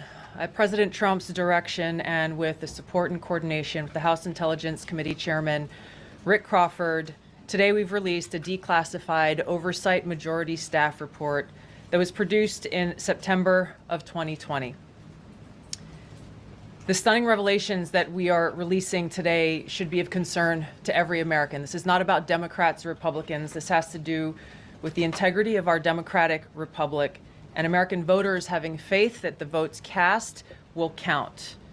There is irrefutable evidence that detail how President Obama and his national security team directed the creation of an intelligence community assessment that they knew was false. They knew it would promote this contrived narrative that Russia interfered in the 2016 election to help President Trump win, selling it to the American people as though it were true. It wasn't. The report that we released today shows in great detail how they carried this out. They manufactured findings from shoddy sources. They suppressed evidence and credible intelligence that disproved their false claims. They disobeyed traditional tradecraft intelligence community standards and withheld the truth from the American people. In doing so, they conspired to subvert the will of the American people who elected Donald Trump in that election in November of 2016. They worked with their partners in the media to promote this lie, ultimately to undermine the legitimacy of President Trump and launching what would be a years-long coup against him and his administration. We're here today because the American people deserve the truth, they deserve accountability, and they deserve justice. The records that we released on Friday that were ODNI records, Senator Chuck Grassley's release on Monday of what is known as the Clinton Annex, which was an appendix to the Department of Justice Office of Inspector General's 2018 report, as well as the House Intelligence Committee's majority oversight report that we're releasing today, all come back to and confirm the same report. There was a gross politicization and manipulation of intelligence by the Obama administration intended to delegitimize President Trump even before he was inaugurated, ultimately usurping the will of the American people. I'm going to go over the key findings from the House Intelligence Report, which investigated the claims that were made by an intelligence community assessment ordered by President Obama and published in January of 2017. First, Putin's principal interests relating to the 2016 election were to undermine faith in the U.S. democratic process, not show any preference of a certain candidate. In fact, this report shows Putin held back from leaking compromising material on Hillary Clinton prior to the election, instead planning to release it after the election to weaken what Moscow viewed as an inevitable Clinton presidency. In the January 2017 intelligence community assessment that President Obama ordered, John Brennan, who was CIA director at the time, and the intelligence community intentionally suppressed intelligence that showed Putin was saving the most damaging material that he had in his possession about Hillary Clinton until after her potential and likely victory. The report goes into great detail about the information that Russia and Putin had on Hillary Clinton, which included possible criminal acts like secret meetings with multiple named U.S. religious organizations in which State Department officials offered, in exchange for supporting Secretary Clinton's campaign for the presidency, significant increases in financing from the State Department. They also had documents that showed the patronage of the State Department to State Department employees who would go and support Hillary Clinton's presidential campaign. There were high-level DNC emails that detailed evidence of Hillary's, quote, psycho-emotional problems, uncontrolled fits of anger, aggression, and cheerfulness, and that then Secretary Clinton was allegedly on a daily regimen of heavy tranquilizers. Then CIA Director Brennan and the intelligence community mischaracterized intelligence and relied on dubious substandard sources to create a contrived false narrative that Putin developed a quote-unquote clear preference for Trump. Brennan and the IC misled lawmakers by referencing the debunked Steele dossier to assess quote-unquote Russia's plans and intentions, falsely suggesting that this dossier had intelligence value when he knew that it was discredited. The intelligence community excluded significant intelligence and ignored or selectively quoted reliable intelligence that contradicted the intelligence community assessment's key findings on Putin's alleged support for Trump. Including this intelligence reporting would have exposed the ICA's claim as implausible, if not ridiculous. The intelligence community assessment omitted reliably sourced information, such as how some Russian intelligence officials were quote-unquote planning for candidate Hillary Clinton's victory, while others assessed neither Trump nor Clinton would respect Russia's interests. As was reflected in the ODNI documents that we released on Friday, multiple intelligence community assessments released in the months leading up to the November 2016 election concluded that Russia had neither the intent nor capability to impact the outcome of the U.S. election. On December 5th of 2016, the FBI and ODNI gave the House Intelligence Committee its first post-election classified briefing, in which there was no mention of Putin aspiring to elect Trump by either agency. The Presidential Daily Brief, drafted on December 8th of 2016, stated that no Russian or criminal actors impacted vote counts. This document was pulled just hours before it was to be published due to quote-unquote new guidance. If it had been published, it would have been briefed to both President Obama and President-elect Donald Trump. On December 9th, 2016, a National Security Council meeting was called to gather President Obama's senior national security officials, which included CIA Director Brennan, then Obama DNI James Clapper, Susan Rice, and others.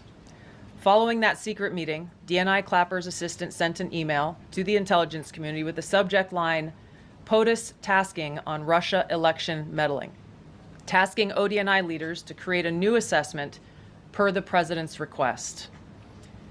The House Intelligence Committee oversight report that we released today reveals that, quote, unlike routine intelligence community analysis, the intelligence community assessment was a high-profile product ordered by the president, President Obama.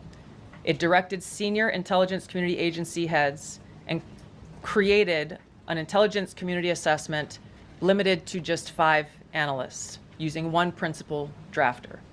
This is not something that occurs in the normal path of producing an intelligence community assessment that reflects the views across the intelligence community. The production of this intelligence community assessment was subject to unusual directives directly from the president and senior political appointees, especially the former director of the CIA, John Brennan. The House Intelligence Committee Oversight Report also shows how later that same day, on December 9th, Brennan ordered the publication of quote-unquote substandard reporting on Russian activities, which had previously been withheld from publication of prior assessments because the information was judged, quote, to have not met long-standing publication standards. Some of the information later used in the Obama-ordered assessment over the objections of veteran CIA officers was, quote-unquote, unclear or from unknown sources.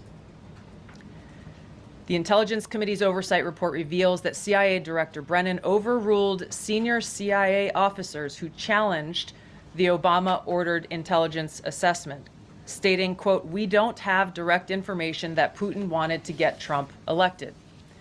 Yet, the Obama-directed assessment was published on January 6, 2017, which explicitly stated, quote, we assess Putin and the Russian government aspired to help President-elect Trump's election chances when possible by discrediting Secretary Clinton and publicly contrasting her unfavorably to him, end of quote.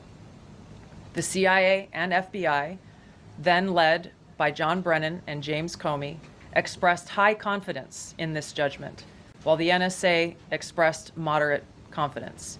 Yet, as the report we released today shows, the ICA, the Intelligence Community Assessment, did not cite any report where Putin indicated helping Trump win was an objective. The opposite is true. With regards to the Steele dossier, we now know that one of the source documents that the Obama administration used in the creation of this intelligence assessment in January of 2017 was none other than the discredited, unverified Steele dossier. The House Intel report states, quote, contradicting public claims by then CIA Director Brennan that the dossier was not in any way incorporated into this intelligence assessment. The dossier was referenced in the intelligence assessment's main body text and further detailed in a 2-page assessment annex. John Brennan lied, and he denied using this dossier in this intelligence assessment that President Obama ordered because he knew it was discredited. It was a politically motivated, manufactured document. He directed senior CIA officials to use it anyway. CIA officer told the House Intelligence Committee staff as they investigated this, quote, the director of the CIA, John Brennan, refused to remove it, and when confronted with the dossier's many flaws, responded, quote, yes, but doesn't it ring true? Even the bipartisan Senate Select Committee on Intelligence report published in 2020 criticized the FBI's handling of the Steele dossier, noting its completely unverified nature and purposeful sidestepping of intelligence community procedures in its use. Now, President Obama, Hillary Clinton, John Brennan, James Clapper, James Comey, and others, including their mouthpieces in the media, knowingly lied as they repeated the contrived narrative that was created in this January 2017 intelligence community assessment with high confidence as though it were fact. John Brennan, as CIA director, stated in a memo to his agency staff in December of 2016, saying, quote, there is strong consensus among us on the scope, nature, and intent of Russian interference in our presidential election. This was reported by NBC News, confirming that Brennan, along with James Clapper and James Comey, agreed with the CIA's assessment that Russia intervened to help Trump win the presidency. As Obama's Director of National Intelligence, James Clapper was tasked with overseeing the creation of this assessment in January of 2017 by President Obama, and he expressed confidence in its findings. In a 2018 interview with the Harvard Gazette, he talked about how he provided Trump with the same classified assessment that President Obama received, which included the high confidence judgment that Putin directly ordered the hacking and election interference. Clapper then went on to add, I think they, the Russians, actually influenced the outcome. This is a brief summary of the details that you'll find within the House Majority Staff's report in their investigation into the Obama-directed January 2017 Intelligence Community Assessment that leads us to the very same conclusion that we announced in the release of our documents on Friday. The implications of this are far-reaching and have to do with the integrity of our democratic republic. It has to do with an outgoing president taking action to manufacture intelligence to undermine and usurp the will of the American people in that election and launch what would be a years-long coup against the incoming President of the United States, Donald Trump. Thank you. Well, thank you, Tulsi. And we do want to take questions on this topic while the director has time for this topic. She will leave. I'm happy to take questions on other matters after that. But if anyone has questions for Director Gabbard, you're welcome to ask them. We'll start with our new media seat as always. Emily, go ahead. Thank you. And Director Gabbard, this one is for you. Do you believe that any of this new information implicates former President Obama in criminal behavior? We have referred and will continue to refer all of these documents to the Department of Justice and the FBI to investigate the criminal implications of this. For even former The President evidence, Obama? correct. The evidence that we have found and that we have released directly point to President Obama leading the manufacturing of this intelligence assessment. There are multiple pieces of evidence and intelligence that confirm that fact. Ed, go ahead. Director Gabbard, thank you. So just two questions, but to begin on that. The president yesterday, you've inferred that the former president helped lead a coup. Based on what you now see, do you believe President Obama is guilty of treason? I'm leaving the criminal charges to the Department of Justice. I am not an attorney, but as I've said previously, when you look at the intent behind creating a fake manufactured intelligence document that directly contradicts multiple assessments that were created by the intelligence community, the expressed intent and what followed afterward can only be described as a years-long coup and a treasonous conspiracy against the American people, our republic, and an attempt to undermine President Trump's administration. The Senate Intelligence Committee spent several years looking into this and unanimously agreed in a bipartisan fashion, Secretary of State Rubio was a member of that committee, that there was no political interference. There was a years-long Justice Department investigation into this as well that also concluded no political interference. So help us from a 50,000-foot level explain, what do you now have that refutes those two conclusions? Sure. I will encourage you, in my role as the Director of National Intelligence, my job, again, as I said when I came into this role, was to make sure that we are telling the truth to the American people and that we are ensuring that the intelligence community is not being politicized. So I'm not asking you to take my word for it. I'm asking you in the media to conduct honest journalism and the American people to see for yourself in the documents that we've released now, close to 200 pages, that point in multiple references, multiple examples, to include comments that have been made by senior intelligence professionals, who are some still working within these agencies today, that confirm the conclusions that we have drawn, that President Obama directed an intelligence community assessment to be created to further this contrived false narrative that ultimately led to a years-long coup to try to undermine President Trump's presidency. And it's your belief that those two previous investigations missed that or covered it up? I'm telling you to look at the evidence. Look at the evidence and you will know the truth. John. Thanks, Caroline. Thanks, Director Gabbard. You declassified these documents, if I'm not mistaken, Friday of last week, correct? We released them on Friday of last week, the first tranche, yes. This isn't the first time that President Trump has been president of the United States. He was president from 2017 to 2021. Couldn't the prior DNI under President Trump have declassified these documents? And why didn't that DNI do that at that time?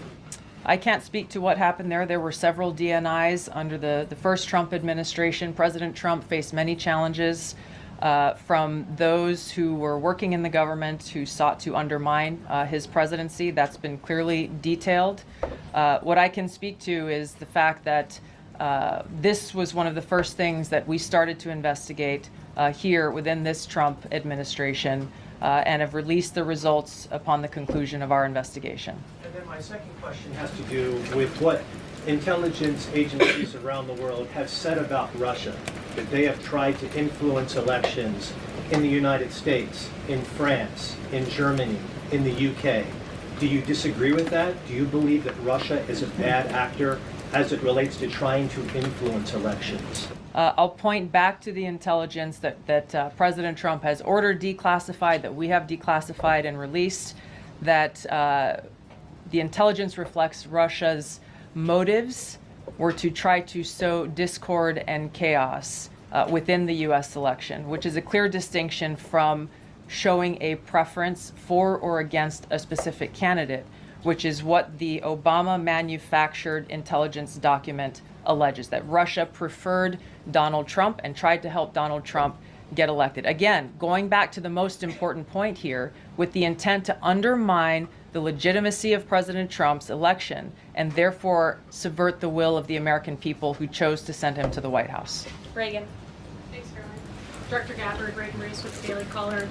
You laid out that the documents revealed that the Obama administration did not publish a December 2016 presidential daily briefing that demonstrated that Russia did not steal the election.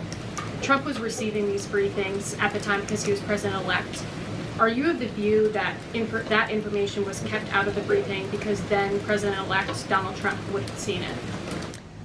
I don't have any documents that speak to exactly what the new guidance was that was given as the reason for pulling that document, which, by the way, still has never been published until we released it last week, Friday. One could assume that they didn't want President Trump to see a document that came from the intelligence community that would contradict the Russia hoax narrative that began through the Hillary Clinton campaign with the Steele dossier. One more, maybe either for you or Caroline. The president said yesterday that Obama committed treason. Do you or the White House believe that the Supreme Court's immunity decision protects Obama from prosecution? Look, I can speak to the president's feelings on this matter. He spoke to all of you yesterday in the Oval Office, but I also spoke to him about this morning.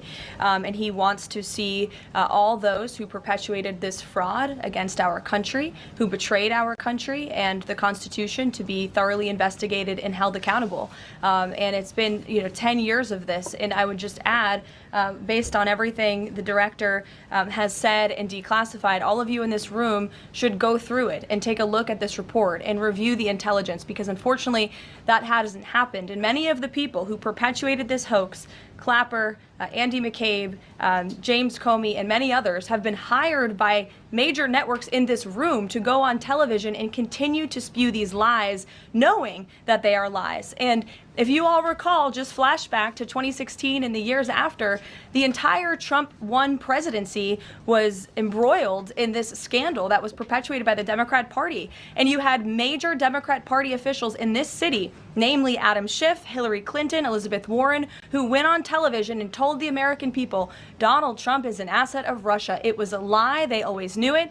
Hillary Clinton herself said that President Trump would be a puppet for Putin. Senator Tim Kaine at the time called President Trump Vladimir Putin's defense lawyer. Adam Schiff stated, and one of the worst things a lawmaker can do is to tell the American people, I know something you don't know, it's just classified and I can't tell you. And that's what he said. I can tell you that the case is more than that. I can't go into the particulars, but there's more than circumstantial evidence now. And not enough people in this room, not enough journalists in this country pushed Adam Schiff to say, what are you talking about? What evidence do you have? Everybody just ran with the lies, and it led to impeachments. It led to the division of our country. Unfortunately, so many Americans, from listening to outlets in this room, believed in these lies. And it's a complete scam, and it's a scandal, and the president wants to see accountability for that. Phil. Thank you. Question for Director Gabbard. A spokesperson for former President Obama said in a statement earlier this week, quote, nothing in the documents issued last week undercuts the widely accepted conclusion that Russia worked to influence the 2016 election but did not successfully manipulate any votes. How do you respond to critics like former President Obama and also others on the Hill who say that the administration is conflating apples and oranges here, conflating allegations of actual hacking of voter machines and allegations of interference generally? I think it's a disservice to the American people that former President Obama's office and others who are criticizing the transparency that is being delivered by releasing these documents. They are doing a disservice to the American people and trying to deflect away from their culpability in what is a historic scandal and negative action towards the American people and our democratic republic. The answer to that statement can very clearly be found throughout all of the documents that we have released. Again, showing that Russia has took action to try to sow discord in the election, but showed no preference for or against any singular candidate. You've long been an opponent of weaponization in government. How do you respond to criticism that referring Obama administration officials and even potentially the former president is just more weaponization and this is a potential race to the bottom? I think that's a very disrespectful attack on the American people who deserve the truth. They deserve to have faith and trust in the integrity of our democratic republic, which has been undermined by President Obama through his direction of this manufactured fake intelligence document, knowing that it was filled with lies and knowing that it would and could then be used for all of the actions that came after. And I would just add, there needs to be accountability for that weaponization, Phil, that we've seen. And no one has been a victim of the weaponized government more than President Trump, not just because of this political scandal. You all recall his house was raided. So I think, it's very disingenuous for people to say, how dare they speak of former President Obama about this based on evidence and based on intelligence when the former president of the United States, Donald Trump's home was raided, when he was forced to sit in a Manhattan courtroom and many other courtrooms across the country for crimes he never committed, when he was impeached and indicted, and the entire country witnessed that. That's the weaponization of justice. Now the president is back because the American people see the truth. Nearly 80 million Americans reelected him back to this office, and he believes that we need to have justice and accountability. And I think the nearly 80 million Americans who reelected him agree with that. Caitlin. Thank you, Caroline. Two questions for Director Gabbard just on this. Director Gabbard, you referenced the past intelligence reports and assessments on this, including that 2017 one that was signed off, as Ed noted, by every Republican on the Senate Intelligence Committee, including the acting chair of the time, now Secretary of State Marco Rubio, who said in a statement that they did not find any evidence of Russian collusion, but they did find, however, is very troubling, and they found irrefutable evidence of Russian meddling. One, are you saying that he's wrong in that statement that he made then? And secondly, what would you say to people who believe that you're only releasing these documents now to improve your standing with the president after he said that your intelligence assessments were wrong? Well, first, I want to correct something that you stated, which was citing the Senate Intelligence Committee's report as being one and the same. I think you said the intelligence community. The Senate Intelligence Committee has a very different function than the Office of the Director of National Intelligence. The evidence and the intelligence that has been declassified and released is irrefutable. I'm going to let Caroline speak to Secretary Rubio. I'll speak to both questions. First, on Secretary Rubio, he put out a statement in 2020 following that Senate Intelligence Committee report, and he said what they found is troubling. We found irrefutable evidence of Russian meddling, which the Director of National Intelligence just confirmed for all of you, that Russia was trying to sow distrust and chaos. But what's the outrage in this that Secretary Rubio did not say at the time, the Democrats were saying at the time, is the fact that the intelligence community was concocting this narrative that the president colluded with the Russians, that the president's son was holding secret meetings with the Russians, all of these lies that were never true. And he also said at that time, we discovered deeply troubling actions taken by the FBI under Comey, particularly their acceptance and willingness to rely on the Steele dossier without verifying its methodology or sourcing. The Steele dossier that many outlets in this room ran as the gospel truth, and it was cooked up and paid for by the Clinton campaign. As for your second question, Caitlin, I think who is saying that she would release this to try to boost her standing with the president? Who has said that? Well, the president has publicly undermined her when it came to Iran. He said she was wrong. He told me that she didn't know what she was talking about. That was on Air Force One on camera. The only people who are suggesting that the Director of National Intelligence would release evidence to try to boost her standing with the president are the people in this room who constantly try to sow distrust and chaos amongst the president's cabinet, and it is not working. I will just answer your question directly. I am with the President of the United States every day. He has the utmost confidence in Director Gabbard. He always has. He continues to, and that is true of his entire cabinet, who is all working as one team to deliver on the promises this president president made. Does anyone else have questions for Director Gabbard? And then we'll turn it over to a couple other questions. Christian, go ahead. Yeah, thank you. Director Gabbard, two follow-ups on questions that have been asked. You mentioned the previous DNIs during the president's first term. One of them reports to you right now, if I'm not mistaken, John Ratcliffe. So have you not spoken to him about why this information was not declassified during the first term? He was in that position for a very short period of time.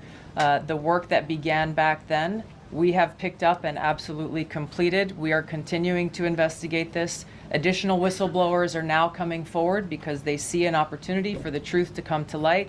And as Caroline said, for real accountability to be brought forward. The accountability is the essential part of this. We can show the truth, reveal the truth.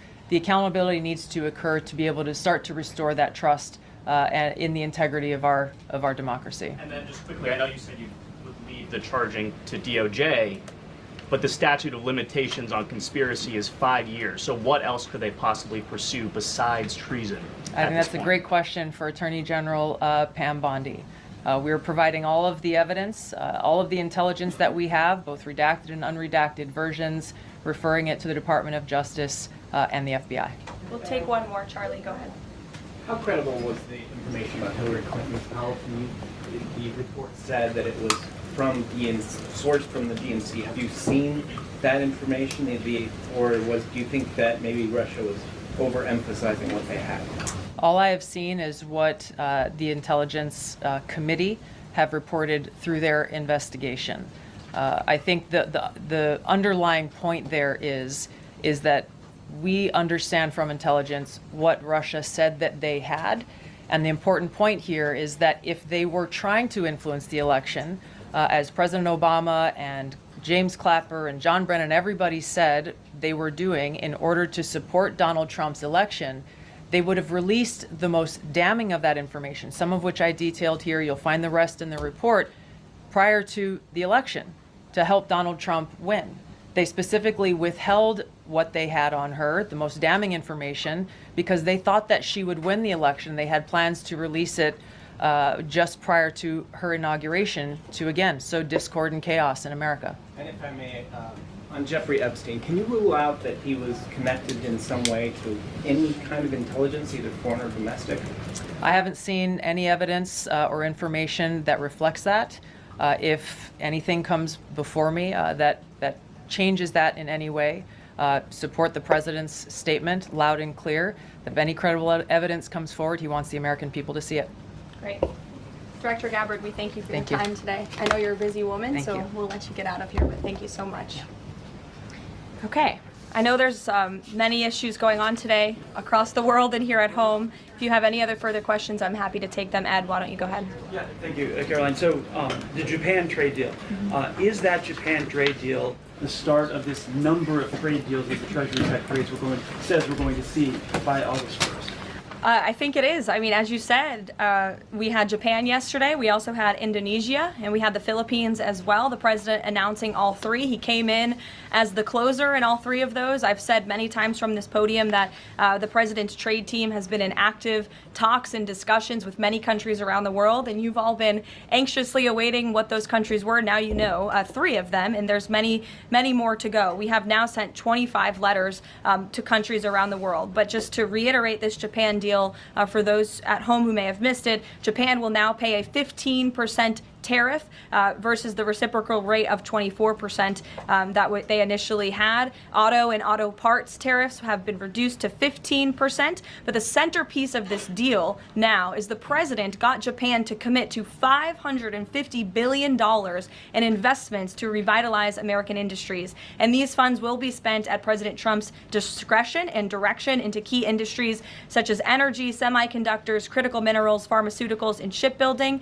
And the U.S. will retain 90% of the profits from any investments made by this $550 billion fund. This was originally a $400 billion investment that President Trump then negotiated to an increase of $150 billion, making it a $550 billion deal for the American people. And I just want to emphasize, Ed, I see you have a follow-up, but it's very important. Japan has agreed to open their markets to many very key sectors in American-made products that have really faced very strict tariff and and non-tariff barriers prior. So thanks to the president, Japan's markets will now be open to American-made products and goods. This is big news for our tech companies and our farmers as well.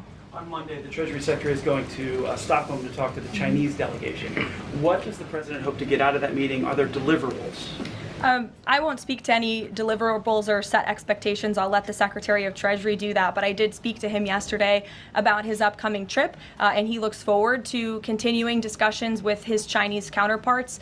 The president has ensured that we have a good continuing working relationship with China that benefits the United States. And so the Secretary of Treasury will be obviously discussing those key matters, but I'll let him set the expectations. One more, if I may. Sure. Given what the DNI just said and laid out, does President Trump believe that President Obama should go to jail for something? Look, the president believes that this matter needs to be thoroughly investigated, and anyone convicted of crime should be held accountable in this country.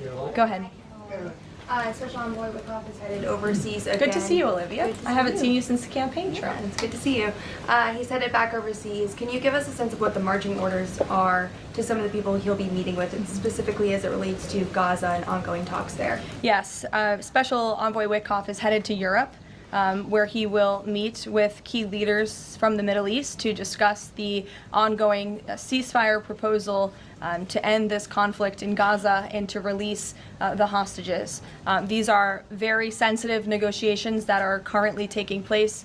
I spoke to Special Envoy Wickoff last night about them. I will let him speak further on the matter, but the President and Special Envoy Wickoff has made the administration's goals clear. We want this ceasefire to happen as soon as possible, and we want these hostages to be released. Go ahead. Carolyn, a Florida federal judge has refused to allow the Epstein grand jury materials to be released. Does the president want the administration or Department of Justice to appeal that ruling? That was just breaking as the director and I were coming out here, so I haven't had a chance to talk to the president about it. I understand there are 2 other requests from the Department of Justice that are ongoing, but I'll let this president speak to whether he wants to see an appeal. And the Department of Justice, I'm sure, can give you a statement on that as well. And is he supportive of the effort to talk to Ghislaine Maxwell? I know that Todd Blanchard mentioned that earlier this week. The president spoke to this yesterday, and he said he thinks it's an appropriate idea. Kelly. What is the accountability that you would like to see if this current president is the one who brought the case to the Supreme Court and Chief Justice Roberts made clear in his opinion that a sitting president's responsibilities in office cannot lead to prosecution, immunity? So what is it the President Trump wants regarding President Obama, given that fact? And the special counsel at the time, Durham, when that Supreme Court matter was not in effect, could have charged anyone and did not. So on those 2 points, how do you respond?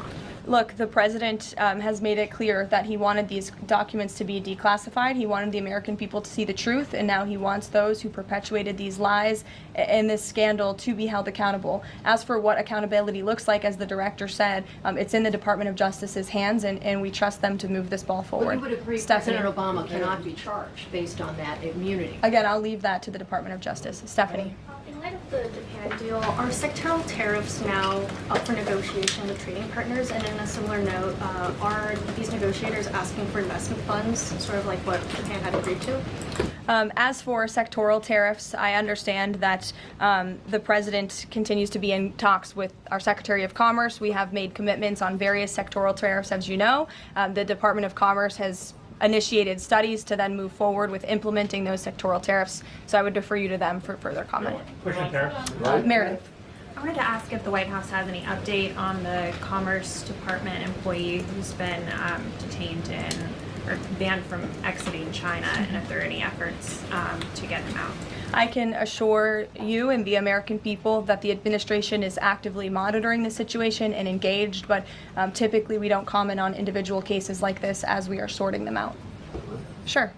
Yeah. Behind you, Dr. Harper. Sorry. Go ahead to the lady sitting down in the blue. Yes. Thanks, What's your name?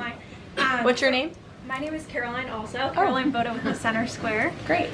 So Republicans in the Senate today said that they are pulling back on legislation to impose sanctions on Russia after the president said he wants to act unilaterally. Can you elaborate on what the president intends to do? Look, the president has been in very close communication with his friends in the Senate, particularly Senator Lindsey Graham, on this issue. But the president has always maintained, he's the commander-in-chief and the president for a reason, and he has been deeply involved in this conflict since the beginning. And so any decisions that are made with respect to sanctions, the president wants to reserve that authority and that right to himself. Jasmine. Thanks, Caroline. Two questions for you. The first on AI. Does President Trump support federal agencies contracting with Elon Musk's AI company? I don't think so, no. Okay, so he would want the DOJ to then cancel the contract with Musk. I'll talk to him about it, yes. And my second question, just, obviously the developments with the Epstein case with the judge, but I wonder, has the White House counsel, the DOJ explored any other documents that could be released to the public that don't have to do with that grand jury testimony?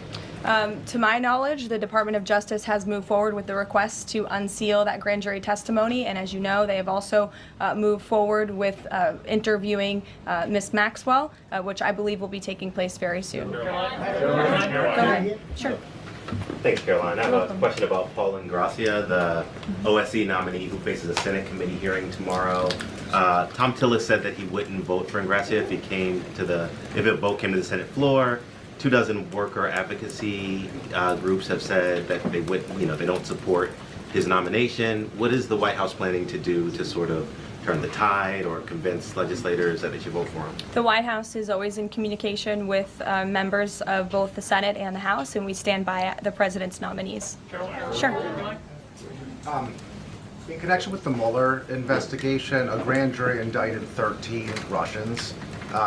President Putin has said he will never extradite those men. Given the new information that Ms. Gabbard has found, what's the administration's position on that case? Should those charges be dropped? I don't have an update for you on that case, but I'll check in with the National Security Council, and our team will get you something. Sure. Thank you so much. So Fani Willis and Jack Smith separately, they both charged President Trump with conspiracy to defraud the United States and a conspiracy to overturn the 2020 election. It now turns out we're confirming that Obama and his cronies were doing that the whole time in 2016 on a massive scale, falsifying documents and having their intel agencies do this. What does this say about the 2020 election? And also, what's your thoughts on the irony here? There is a lot of irony, especially for the party of the Democrat Party, who claims to be for democracy. We often heard throughout the 2024 campaign they were calling this president a threat to democracy. And now I think the declassification of all of these documents proves that they were indeed the true threat to democracy. And as I said repeatedly today, there needs to be justice and accountability for that. You all will hear directly from the president later this afternoon at the AI Summit here in Washington, D.C., scheduled to speak later in a few hours. So we will see you all there. Thank you very much. Caroline Levitt. Here we go. In other words, we had a majority of one. Then we took a few good victories with some little elections that took place. A couple of other things happened, and we ended up with 7. But we had one, and the speaker said to me, All right, so this happened yesterday. This was concerning the Japan trade deal. Here we go. A celebration in front of a lot of our good friends. And we've been celebrating in a certain way every night at about 4 in the morning when I had to call you and say, you gotta vote for us. The speaker would call and it'd say, please, please get him to vote. I said, it's 4 in the morning. And everybody took the call, and just about everybody voted. And it's an amazing thing. So amazing that I just signed, and it was really helped a lot by our big, beautiful deal that we just did, the big, beautiful bill, as we call it. But I just signed the largest trade deal.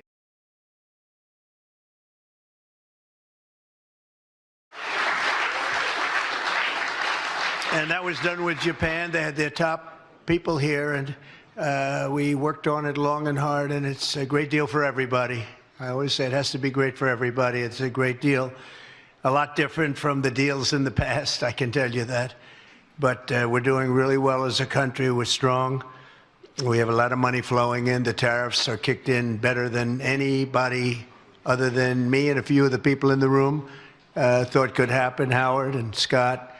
And I just want to thank you. You've been unbelievable allies, because you're really allies. That's what you've been, and we appreciate it. Some were very difficult, but you got there. And some were a little bit, they had a little confidence, and they came in earlier. We just appreciate everybody. But we're gathered tonight to celebrate 6 months of incredible achievements by one of the most successful House majorities in American history. That's what it's about. All right? Despite having an incredibly narrow margin, and you know that, we had actually one period speaker where we had one. In other words, we had a majority of one. Then we took a few good victories with some little elections that took place. A couple of other things happened, and we ended up with 7. But we had one, and the speaker said to me, you know, we're one heart attack away from losing the majority. We don't want to be there, and I think the results of what we're doing together will give us a tremendous midterm. We're going to work together very hard. We're going to make all those robocalls for you, and we're going to pick it up, and we're going to really we're going to increase. I think we should increase by a lot. But despite this incredibly narrow margin that you've already fulfilled, think of this: more promises than any Congress in generations. There's been no Congress, and we've had some even where we were up quite a bit, but there's been no Congress like this Congress in terms of achievement that people can even think of. Now, we have to take world wars out. We can take a couple of things out, but basically there's never been anything like this. And we did this with very small majorities. And I want to thank John Thune also, because the Senate has been, and all of the people in the Senate, because they've been terrific also, working with Mike and everybody. But I especially tonight want to thank Speaker Johnson for doing a job that I think you could have done. I think he'll go down, and I think he's got a long way to go. He's going to go down as one of the greatest speakers at any time in history. And you know, and I say this, you needed a very precise personality to get these voters. If you had somebody that was just a little bit off, you were going to lose 20 votes. Then you couldn't lose any. So I just want to thank you. Everybody believes that too, Mike. Thank you very much. Great job. And Kelly is here. Hi, Kelly. Hi, Kelly. Also, a man of great courage, Steve Scalise. He's our majority leader. No, I've told the story so many times, but he was very brave. I saw him in the worst of times. I was there at his hospital late at night with his incredible wife, and we thought Steve was not with us. He was going to be a goner, and he was tough. And I actually think you look better now than you did then. If you want to, you look better now than you did before this horrible thing happened. So whatever the hell you're doing, you're going to have to let us know, all right? But he's great. And another guy who I've really gotten to like, and usually this doesn't happen because I used to have little arguments. I said, boy, he's a tough guy. He's a nasty, tough guy. And then I realized how talented he was, how good he was. And we got to be, I think, really good friends. Tom Emmer, he's incredible, actually. But his wife, oh, there she is. But she liked me, and she said, you know, you don't understand my husband. He's really, and she turned out to be right. His greatest asset. Thank you both for being, that's so nice. Thank you. This is incredible. And every other member of Congress that's with us. We have almost pretty much a full contingent. Some of you have your spouses, and we appreciate, and that's why we appreciate what you've had to go through. These were late nights, and a lot of them, too. We had a lot of them. We had, if we turned off the phones at 3:30 in the morning, we weren't working very hard. It was really something. So I just want to thank you all. And we also have Secretary Scott Bessent. Is Scott here someplace? I think so. Scott, thank you very much, Scott. And we just came in from the Oval Office where a few people got to watch the negotiation with Japan. It was interesting. Doug Burgum, I think, might be here someplace. Doug, hi, Doug. And I said to the Japanese trade representatives, and these were the top people, we concluded the one deal, Doug, and now we're going to conclude another one because they're forming a joint venture with us in Alaska, as you know, for the LNG. So I said we'll all do that together with Chris. Is Chris here? I don't know. Chris, right? If you could set that up, Doug, it would be great. But they're all set to make that deal now, so I think it's good. This was really the one they had to make, and we're going to make a deal with Japan on the LNG in Alaska, right? Okay, thank you very much. And Howard Lutnick, who was terrific. He was terrific, Howard. He'll never go back into private industry again because he's seen numbers that are so big. This deal is, they say, the biggest deal ever made, biggest deal ever made. And we have Europe coming in tomorrow and the next day. We have some other ones coming in. We're doing things that have never been done in this country before, and our country is becoming very rich again, and that's the way it should be. They're not taking advantage of us, and it's very good. But Howard will never go back into private. You know, he had a big company, but the biggest deal you've ever made is like a quarter of a line of the deal we just left, right? So it's a little tough. Scott Turner is here. It's terrific, Scott. Thank you. Thank you very much. Thank you, Scott. Good job. Good job, Scott. Thank you very much. In fact, Scott, come here. Come here. I want to just, I'm going to have Scott say grace, give a little prayer, yes? I hope the television stays on. You know, they have a tendency to turn off, but I think that's good. What do you think, Brian, yes? Come on, Scott. And nobody does it like this man. He's better at this than he is at housing, but he's good at housing. That's great, Scott. Thank you, man. How are you, sir? I'm good. Good. Thank you very much. Hi, everyone. Thank you, Mr. President. We're so grateful for you. Grateful for your sacrifice and for your heart for people, your heart for this country, your heart to do what's right no matter what.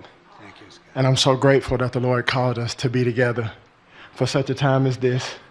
And so I really appreciate you. And I know I can speak for everyone out here that you are a tremendous leader. And we thank God for you. And we thank God for the First Lady and your family and everything that you've gone through for this country. And we're proud to stand with you. Thank you, Scott. Thank you. Thank you.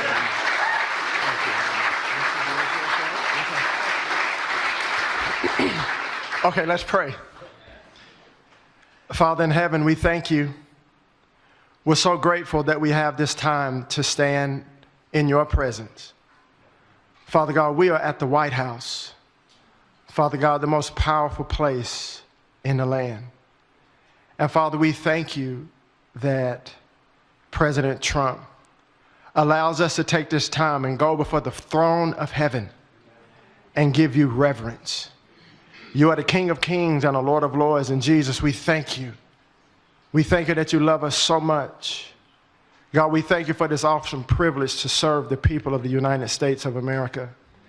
Father, the Bible says, blessed is the nation whose God is the Lord.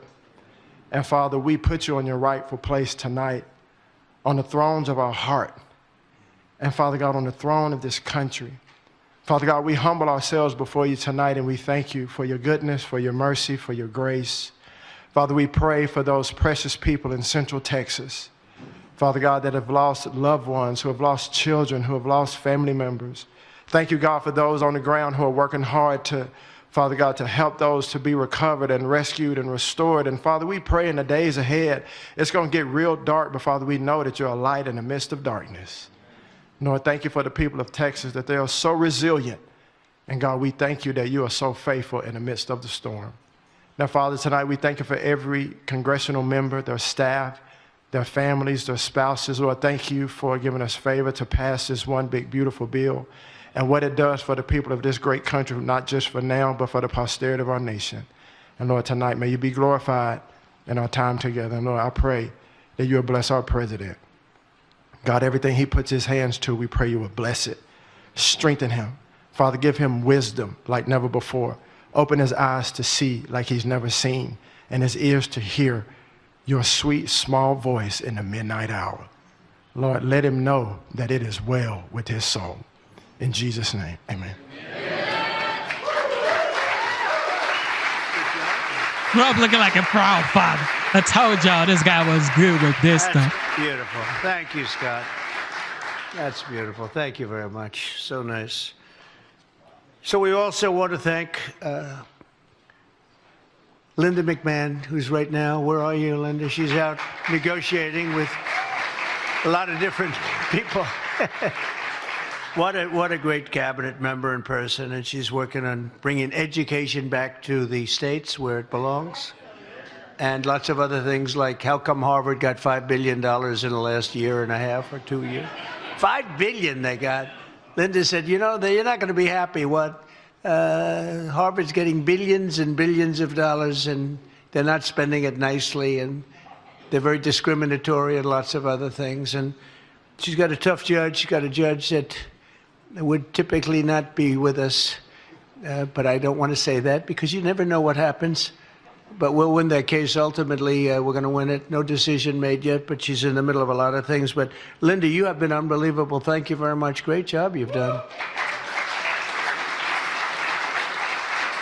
And I said hello to Chris Wright. Chris is the most talented person. Doug actually said that I offered Doug Department of Energy notice. He said, I have somebody better. He's never said that in his whole life about anybody, Mary. He's never said that about anybody, but he said Chris Wright is so incredible, and he has turned. He's the #1 guy in the oil industry, and he left for, I won't even tell you the money he was making. It was crazy money, but he knew that, and he wanted this, and he and Doug have done an incredible job, and thank you, Chris, very much. And Doug Collins, where's Doug Collins? Doug Collins, what a great guy he's been. What a great guy. At the VA right now, you have a 92% approval rating. That's not bad. Let's see if you can get it up a little bit. Who are the 8%, right? But he's working on it. He is working on it. He's incredible. What a job. Thank you, Doug. What a great job you're doing. Appreciate it. As well as EPA Administrator Lee Zeldin. Where's Lee? This guy. People don't know. He was a great lawyer, like top of the line, and then he became a congressman in a race that he had no chance to win. He won, and was a congressman like for 6 years or something, and was highly respected. And then he took a shot at running for governor of New York, even though people said it was almost impossible to even think about, and he almost won. He came so close, almost won. And I appointed him as the environmental czar. She's our environment czar. And what a job, secretary on the cabinet. He's got everything. And the job he's been doing is incredible because we have $16 trillion so far invested in our country. We've never had anything even close. And this is just really in the last 4 months, not 6 months. That's when we started accepting things and getting things going and getting them rock and rolling. And Lee is getting the permits for people so fast. You know, the biggest problem they had is we can't build if you're not going to give us the permits, or if it's going to take 9 years to get a permit and then get rejected. You know, they'd wait 9, 10, 12 years to do environmental impact statements, and at the end of 12 years, they'd get a rejection, 3-2. You know, they gave their lives to it. We don't do that anymore. He does it within weeks, and we really appreciate Lee. He's got an incredible staff, and we appreciate the job he's done. He's an unbelievable guy. OMB Director Russ Fought. Nobody knows the finances of this country and the waste, fraud, and abuse better than Russell. So, Russell, I want to thank you for doing such a great job. You're really in there fighting and really was a big help during this whole situation that we had, Tom, right, with Russ, when we had to know the numbers. There's nobody that knows him better. He lives with him. Director of National Intelligence. Oh, where's Tulsi? She's like hotter than everybody. She's the hottest one in the room right now because she found out with certainty. I think we knew it before, in all fairness, Tulsi, but now you have certainty. She has all the documents. She has everything that you need. And she found out that Barack Hussein Obama led a group of people and they cheated in the elections, and they cheated without question. It's not even a quote. Would you say there's even a little question there, Tulsi? She says no. And you found things that nobody thought we'd ever find. And very happy and very honored to have you with us. She's right now, by far, Speaker, she's hotter than you right now, Speaker. She's the hottest person in the room right now, Speaker. So, Tulsi, great job, and I know you have a lot more coming. She told me you've seen nothing yet. So I heard those rumors about you, but now I know they're true. So we're very proud of you, Tulsi. They cheated so badly, and ultimately it led to a loss in 2020, and it shouldn't have been a loss. It was a big victory. We won by a lot. We had to do it again. But if I thought we lost, I would never have run again. And this is a far more consequential election than it would have been if we did. That's the only thing I can say in favor of it. But we can't ever let that happen again to our country. Look at what happened in terms of inflation, in terms of so many things. But most importantly, maybe in terms of allowing millions and millions of people into our country that we shouldn't have. We shouldn't have these people in our country. And the levels of violence and things that we're seeing are so bad, and we're getting them out. And Tom Holman and Christie have done an incredible job. And but we're getting them out. But this should have never happened. It was like just a terrible, unforced error. The only thing that I can't figure out, I always like to figure the other side. Why would they do this? Why would they allow people to come into our country from all over the world, not just South America, but from Venezuela, but from all over the world they came, and they came by hundreds of thousands, in some cases hundreds of thousands a day. When you look at some of these, they break down gates. We built hundreds of miles of wall. They didn't break down the wall, but anything that wasn't a wall, they were able to break it down. And they came in, though, by the millions. And we're going to be paying a price for this, so we are paying a price. It's all-consuming. And we have to get 11,888 murderers, many of them murdered more than one person. And they're in here, and some are already gone. We've gotten them out. Some we can't get out. We want to put them in jails because we're afraid they'll come back. They're so violent. And they used to say, no, these are the illegal immigrants, they said, are very kind people. Remember that? They used to say they're kind, they don't commit crimes. No, they make our criminals look like extremely nice people. And we have to get them out, and it's a big job. But we're doing it, and step by step. And last month, as you know, in June, we had 0 people come through the border, right? 0 people come through the border. So we're doing a real job. But what we found out is horrible, that Obama and a group of thugs cheated on the elections. They cheated violently, viciously on the elections. They're violent people. They're vicious, horrible. These are vicious, horrible people. And we can't let this happen. SBA Administrator Kelly Loeffler, a cabinet member, and a great person. Hi, Kelly. And she has done a job. You know, I always say small business. I used to say it with somebody else that happened to be, Linda, you happened to be there. I said, it's small business, but it's actually the biggest business there is, right? Probably there is. When you add it up, all those little small loans, you add them up, it's the biggest bank there is. But Kelly, you're doing a fantastic job. Thank you very much. Don't do a better job than Linda. That would be terrible. Linda had the job before you. She was so great. But don't beat her, because Linda would be very upset about that. Actually, she'd be happy. I think you'd be happy about it, right, Linda? That's the way Linda is. I want to also express our gratitude to all of the wonderful friends, and mostly spouses, but the wonderful friends that we have here. This is sort of just a great period of time for the country, and it's a great period of time for the Republican Party. I also want to wish Congresswoman, a truly beautiful woman, Mary Miller, and her husband, her handsome husband. This is like I'd like to use them on the front page of an advertisement for people that come to a hotel or something, but they're like I think they're a perfect couple. Mary Miller, I'd like to thank you and wish you a lot with your husband, Chris, and a very happy 45th wedding anniversary. Wow. Yeah.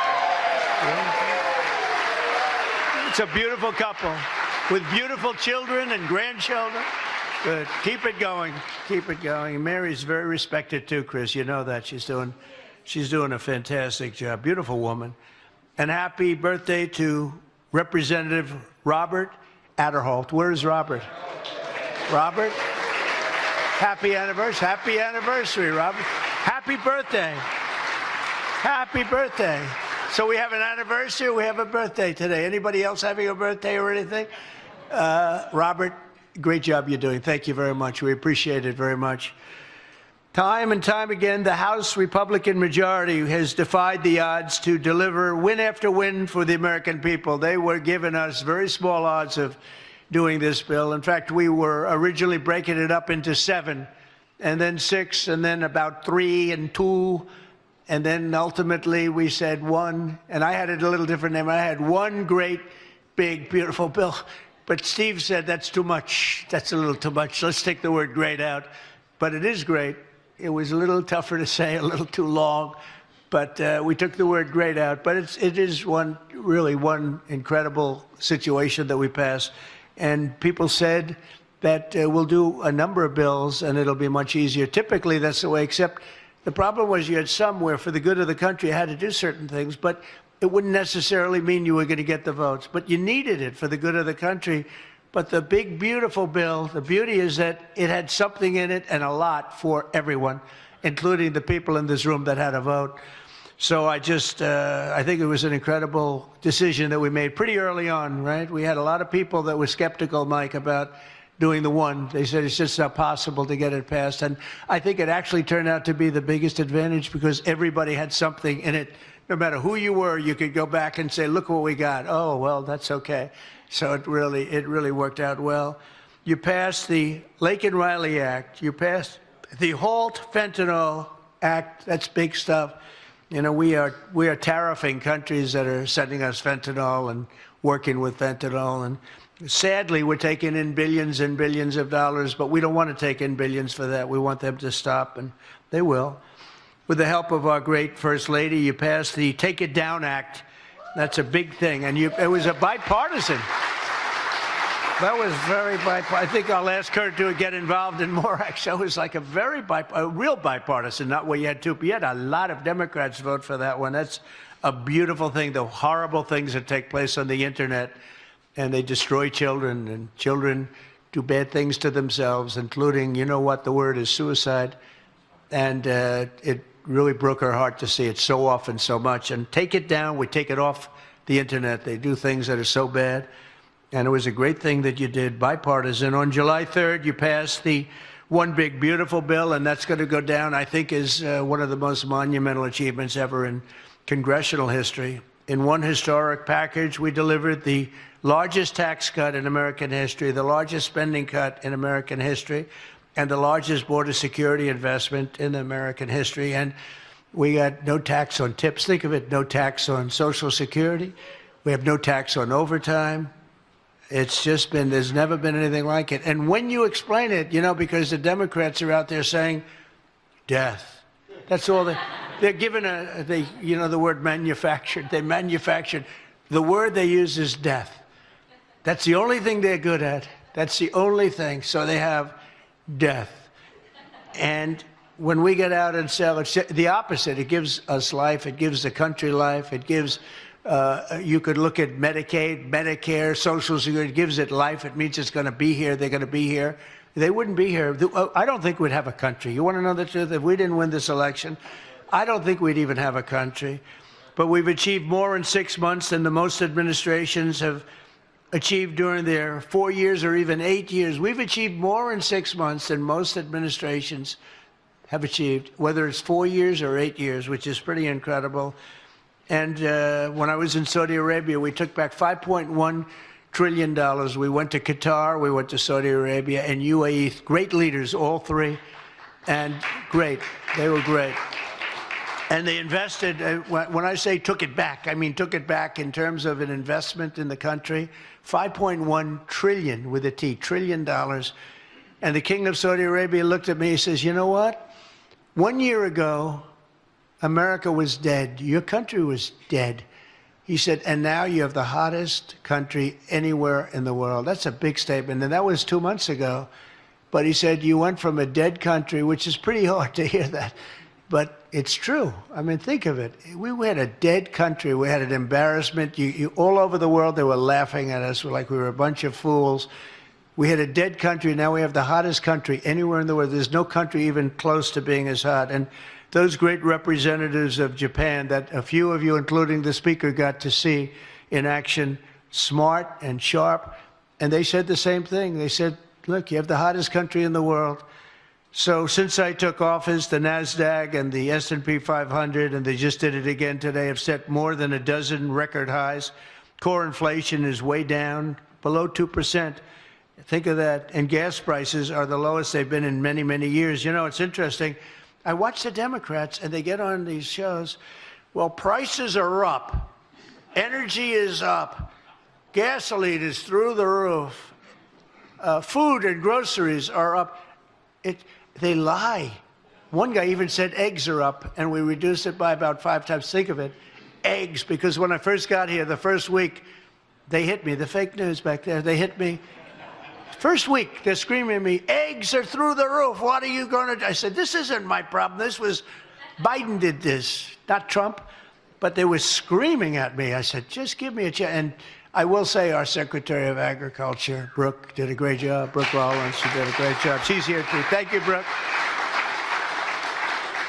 But think of what we've done. So prices are all down. I don't think there's any price other than we have a real terrible head of the Fed.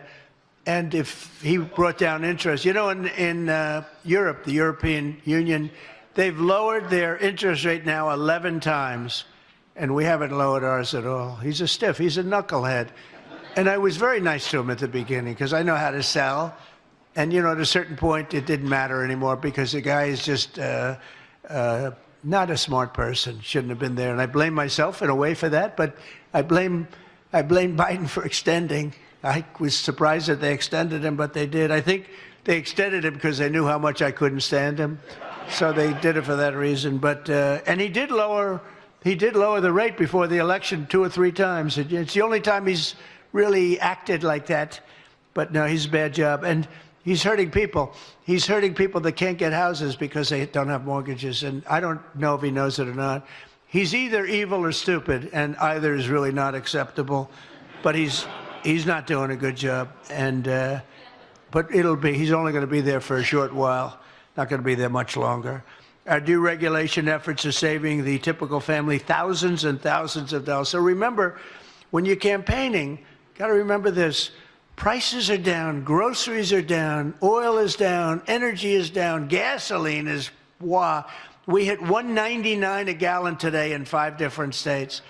You know, in California, he keeps adding taxes, you know, when you go to $7, $8, but I mean, they just keep putting taxes on gasoline. It's crazy. I think you ought to take a look at that, Doug. It's ridiculous what he's doing out there. And he's really hurting people a lot. But we have, in free market, we have gasoline that's getting down to the low 2s, and in some cases even breaking that. I think you're going to end up breaking it if Doug does his job with Chris. You're going to be drill, baby, drill, right, Doug? That's Doug. He really took that theme to heart. He's going wild, actually. And we'll fill up the strategic reserves. You know, they use these are massive cavities in Earth that you wouldn't believe how big, and they took the oil out that we put in. We put in a lot at good prices, and they took it out before the election. And it didn't really amount to that much for cars. You know, it didn't last that long, actually, because that's as big as those cavities. We call them cavities, are caves. They're incredible salt. They're salt mines, and they have almost an unlimited capacity, but it is limited. And they were just about filled up to the top. And for the election, they started emptying it. It wasn't meant for that. It really meant for a military emergency. It wasn't meant to keep prices down so that somebody can win an election, but obviously that didn't work. And the blue-collar workers have already seen their largest real wage increase in 60 years, another thing you can say. But the biggest thing you can say, and I told Mike today, I said, Mike, there's one thing where I don't believe we can lose. So at the end of my first term, I was so proud of myself because I worked very hard, and pharmaceuticals, drug prices, went down for the first time in 28 years. Think of that. First time in 28 years they went down. You know what they went down? 1/4 of 1 point. Little much. The line was almost straight. It was like, but it went down. First time in many years. 28, I think. And I was so proud I called a news conference to announce that drug prices have gone down for the first time in many years. And I thought it was great, but then I did something much better. And this is what you have to run on. I have a friend who has a serious weight problem. Serious. He's brilliant, but extremely heavy. I'm being nice. And he takes Ozempic, or as they call it, the fat drug. And he's a brilliant guy. He's rich, tough, highly neurotic. He's a mess. He's a total mess. But he is brilliant and rich. And he was in London, and he calls me like, President. He always used to call me Donnie. Now he calls me President. That's good. I like that better. He goes, President, what's going on? I just bought the Ozempic for $88. And in New York, I pay $1,300. Same factory, same company that makes it, same everything. $88 to $1,300. He said almost $1,300. And I explained to him that that's the way it's been for many, many years, where people actually go to Europe in order to buy drugs. When they come back, they'll load it up. In fact, sometimes they get arrested for having so much they think they're drug addicts. They just buy months of supply because it's sometimes 1/10, 1/8, 1/5, 1/2. It's a tremendous difference. And this is for the people in this room, because this is something that nobody else can do. We're going to get the drug prices down, not 30 or 40%, which would be great, not 50 or 60. No, we're going to get them down 1,000%, 600%, 500%, 1,500%, numbers that are not even thought to be achievable, because I've used a certain talent that I have and convinced the drug companies that you have no choice. The drug companies were selling drugs, same company, in Europe and other places, based on what Europe told them to sell them at. And they said, let America pick up the difference, and I wouldn't let it happen. I wouldn't let it happen. So I invoked what's called a favored nations provision, so that we will pay the same price as the lowest nation anywhere in the world. And drugs will come down, like from, as an example, $1,300 in the case I gave you. They'll come down from $1,300. Now, in the world, they'll go up a little bit. Not as much as you think, because the world is bigger than the United States in terms of population, as you probably know. But it will go up. And maybe it'll go up, instead of $88 or $90, it will go up to $110 or $120 or $140. But we're going to come down to $140. So you're going to have it coming down from $1,300 to $140, $150, $160. What difference? I mean, somewhere big. And it'll be, serious. It'll be numbers that nobody can even imagine. That's going to have a huge impact on Medicaid, Medicare, even Social Security. It's going to have a huge impact on everything. So I just want you to know that that's one of the things that you have, and they'll never be able to take it away from you. When I said no tax on tips, Kamala got just killed. We won Nevada by a lot. They have 99.9% of the people work in hotels, right? I said no tax on tips. And a month later, she said, and there will be no tax on tips. And they got booed out of the room because they knew that was our issue. So they'll try and pick up on this issue. They can't, because we did it, but they'll try anyway, because they do lie terribly. We will have reduced drug prices by 1,000%, by 1,100, 1,200, 1,300, 1,400, 700, 600, not 30 or 40 or 50%, but numbers the likes of which you've never even dreamed of before. And we're working very hard right now to get the other countries to lift up their prices a little bit, and to get the drug companies to put it to them. And if they don't, the drug companies will have a lot of problems, and they are mostly agreed to it. And if the countries don't, then as an example, if it's Europe, I'll say, that's okay. You're no longer allowed to sell cars in America. You're no longer allowed to have Mercedes, BMW, Volkswagen, or any of the other many cars. And they will say, oh, I love the idea of lower drug prices for America. So You have to use that. You have to use that because it's, I mean, I can't think of anything that could be more powerful than that, okay? And there's nothing more powerful than that. And we can't forget about it. I said, one thing I said to the speaker today, I said, the one thing I'm going to bring up tonight, because we have so many of the congressmen and women in the room, but the one thing I'm going to bring up is what we did with, we call it favored nations, but so we're going to have the lowest drug prices anywhere in the world. We'll be tied for the lowest drug price, essentially, anywhere in the world.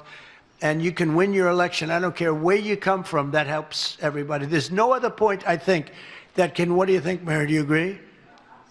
Okay, I agree too, Mary. You better agree, Mary, if you didn't agree. If you didn't agree. But no, it's an amazing thing. And nobody thought that was even possible. So we've negotiated historic trade deals with the United Kingdom, Indonesia, China, today Japan and the Philippines. We just did the Philippines today also.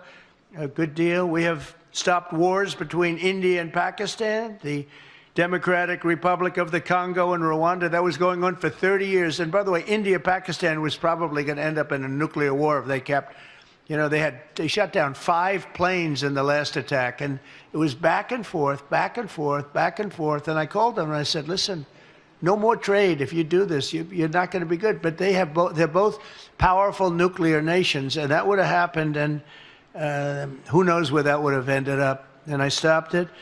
Iran, you saw, we took out their entire capability of nuclear. Kosovo and Serbia, we stopped that. And a couple of others that we didn't stop a war, but we stopped what probably could have ended up in a war. And we do that on the House. It's compliments of America, okay? Do you think Biden would do that? I don't think so. Do you think he ever heard of any of those countries? I don't think so. I was sitting there screaming back and forth with Japan, and somebody said, can you imagine Biden doing this? I don't think so. There would be no negotiation.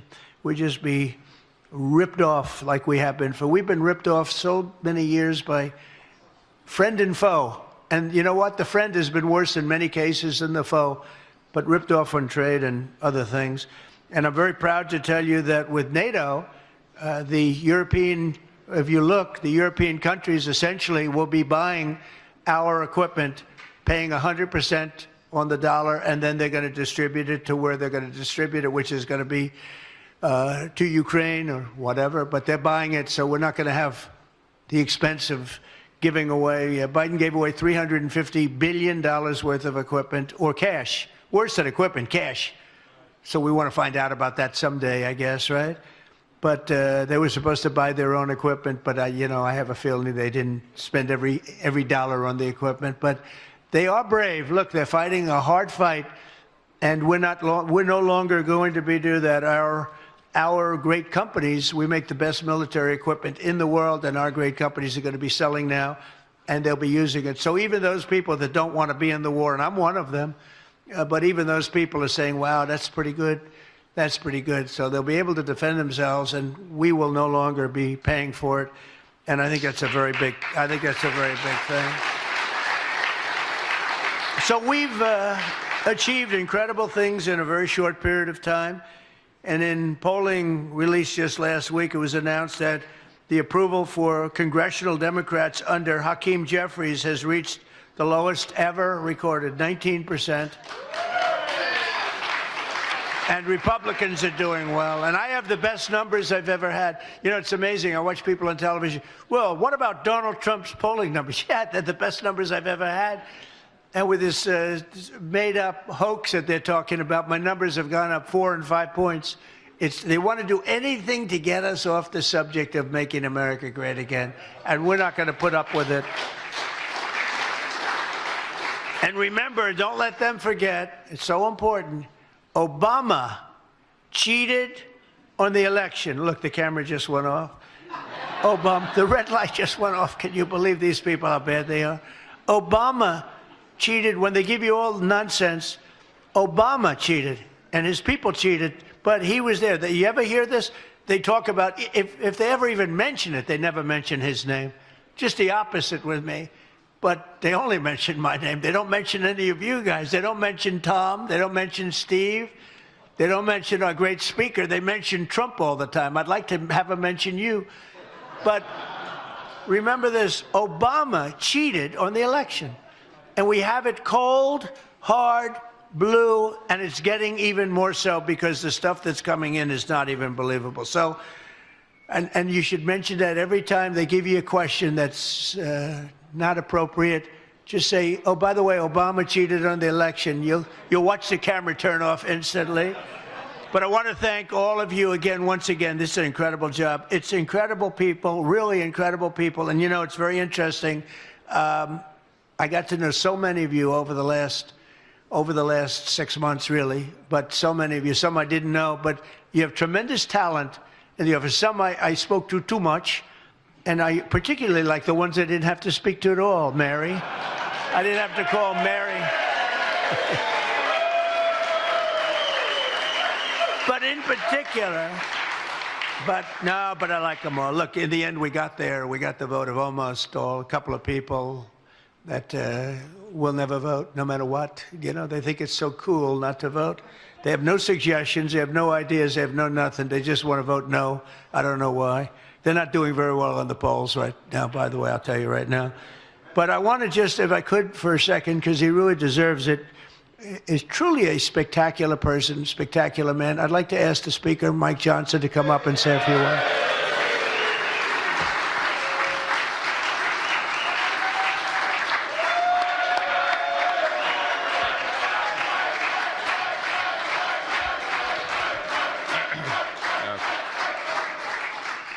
Mr. President, I'm not going to speak long. These guys hear me talk all the time, okay?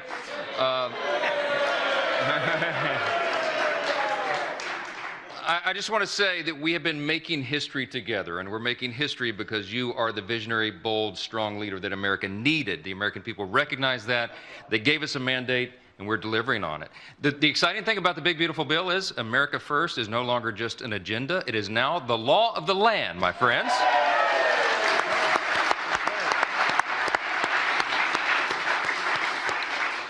I could go by and name person by person, and I should name their spouses as well. All the members in this room, everybody deserves the credit. They underestimated us all the time, every day, because our margin is so small. But we do not accept that as our fate. We work together. This was prayer and patience and preparation and teamwork that got it done.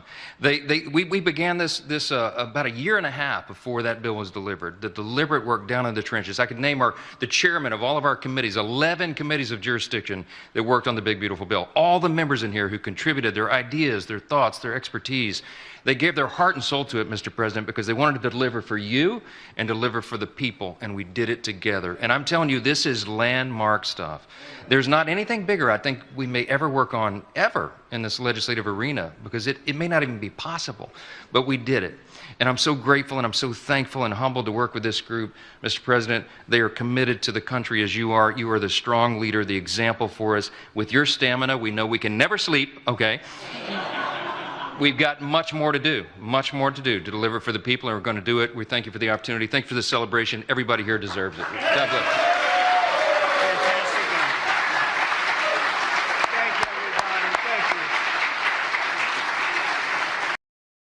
All right, that was the OG, the 45th, now the 47th President of the United States, President Trump. All right, you guys want to keep going? Let's do this guy right here. This happened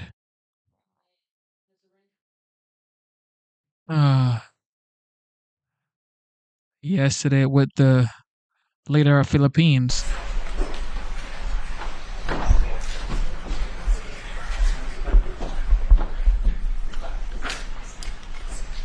Thank you very much, everybody. It's a great honor to have President Ferdinand Marcos Jr. of the Philippines, a great family legacy, and highly respected in this country. I know that because I have many friends in the Philippines, and there's great respect, or I couldn't say it, so congratulations. We're going to be talking about trade. We're going to be talking about war and peace. They're a very important nation militarily, and we've had some great drills lately. We're back with them. I think I can say that the last administration was not getting along with them too well. they didn't get along with anybody. They didn't know. Honestly, they didn't know what they were doing. But we have some fantastic military relationships with the Philippines, and that's been reinstituted. And Pete, I would say that you couldn't be happier, right, with the relationship. Great partners. So I just want to say it's an honor to have you. We're going to talk about trade today, and we're very close to finishing a trade deal, big trade deal actually. And we do a lot of business with you. It's a lot of income coming in for both groups. But I was surprised to see the kind of numbers. They're very big, and they're going to get bigger under what we're doing and what we're proposing. And I just want to thank you for being with us. It's a great honor. You and your representative. It's really a great honor. We have a big announcement. AstraZeneca, the big drug company, is going to spend $50 billion, just announced $50 billion in the United States in order to build various places all over the country, big manufacturing plants, pharmaceutical plants all over the country. So that's an honor. And he said they did that because of the election and because of the fact that the tariffs are placed. So they're building their facilities in New York. $50 billion, that's a big investment. And it's going to be a very good investment. I have no doubt about it. So thank you to AstraZeneca. And with that, I'd like to have you say a few words, please. Thank you very much, Mr. President. Of course, we're all very happy to be here to once again reaffirm the very strong ties between the Philippines and the United States, ties that go back over 100 years. And considering the context in which we live these days, especially in my part of the world, this has evolved into as important a relationship as is possible to have. We must remember that the United States is our only treaty partner in the Philippines, and that has stood us in good stead over the years, certainly through the Second World War, and the cultural memory of all Filipinos, down to even the school children, is that our strongest, closest, most reliable ally has always been the United States. That is something that we value, that we are grateful for, and that we will continue to foster as we go on. With the leadership of President Trump, I am very confident that we will be able to achieve that. I think it is worthwhile to remember that it was President Trump who, in his first term, characterized the relationship between the Philippines and the United States as ironclad. And that has been necessarily the case since that time that you made that statement, sir.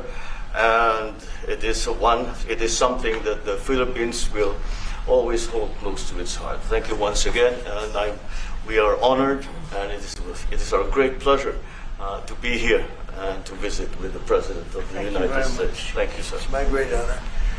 Any questions? Mr. President. Yeah, please go ahead.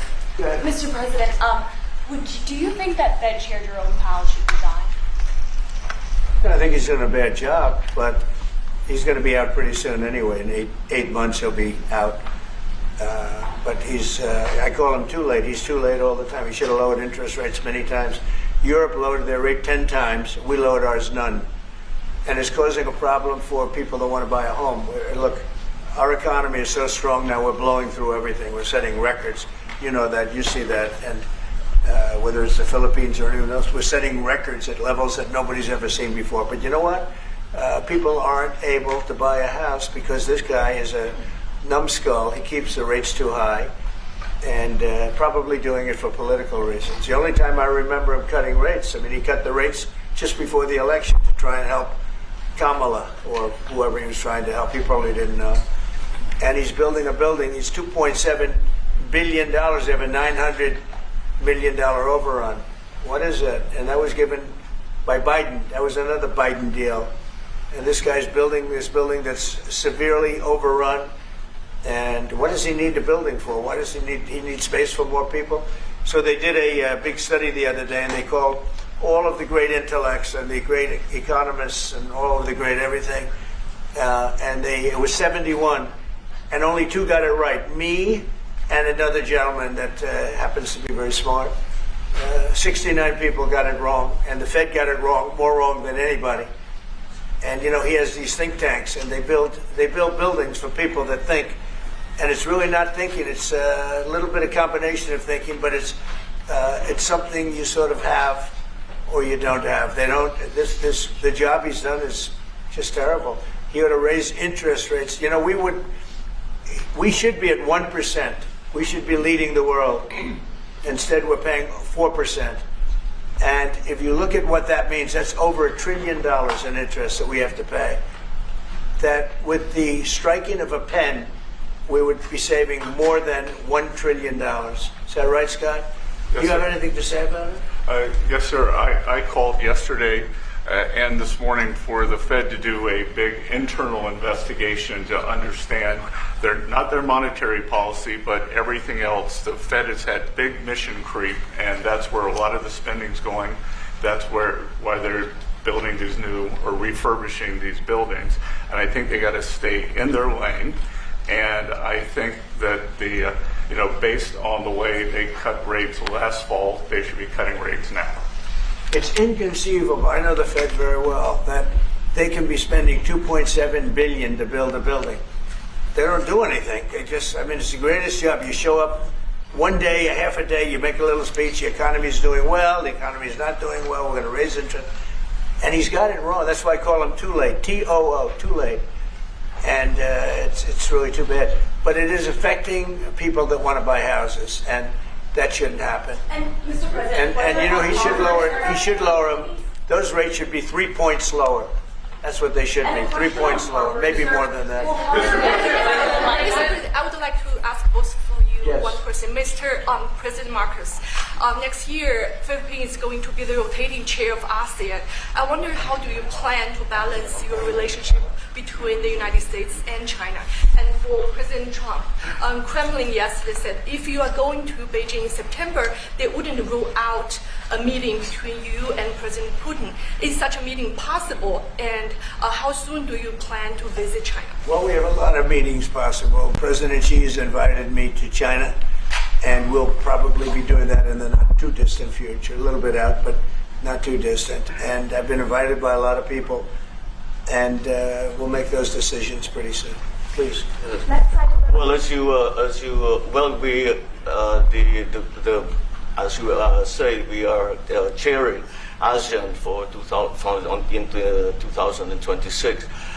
There is no need, in a sense, to balance, as you characterize as, to balance our relationship between the United States and China, simply because our foreign policy is an independent one, and we are essentially concerned with the defense of our territory and the exercise of our sovereign rights.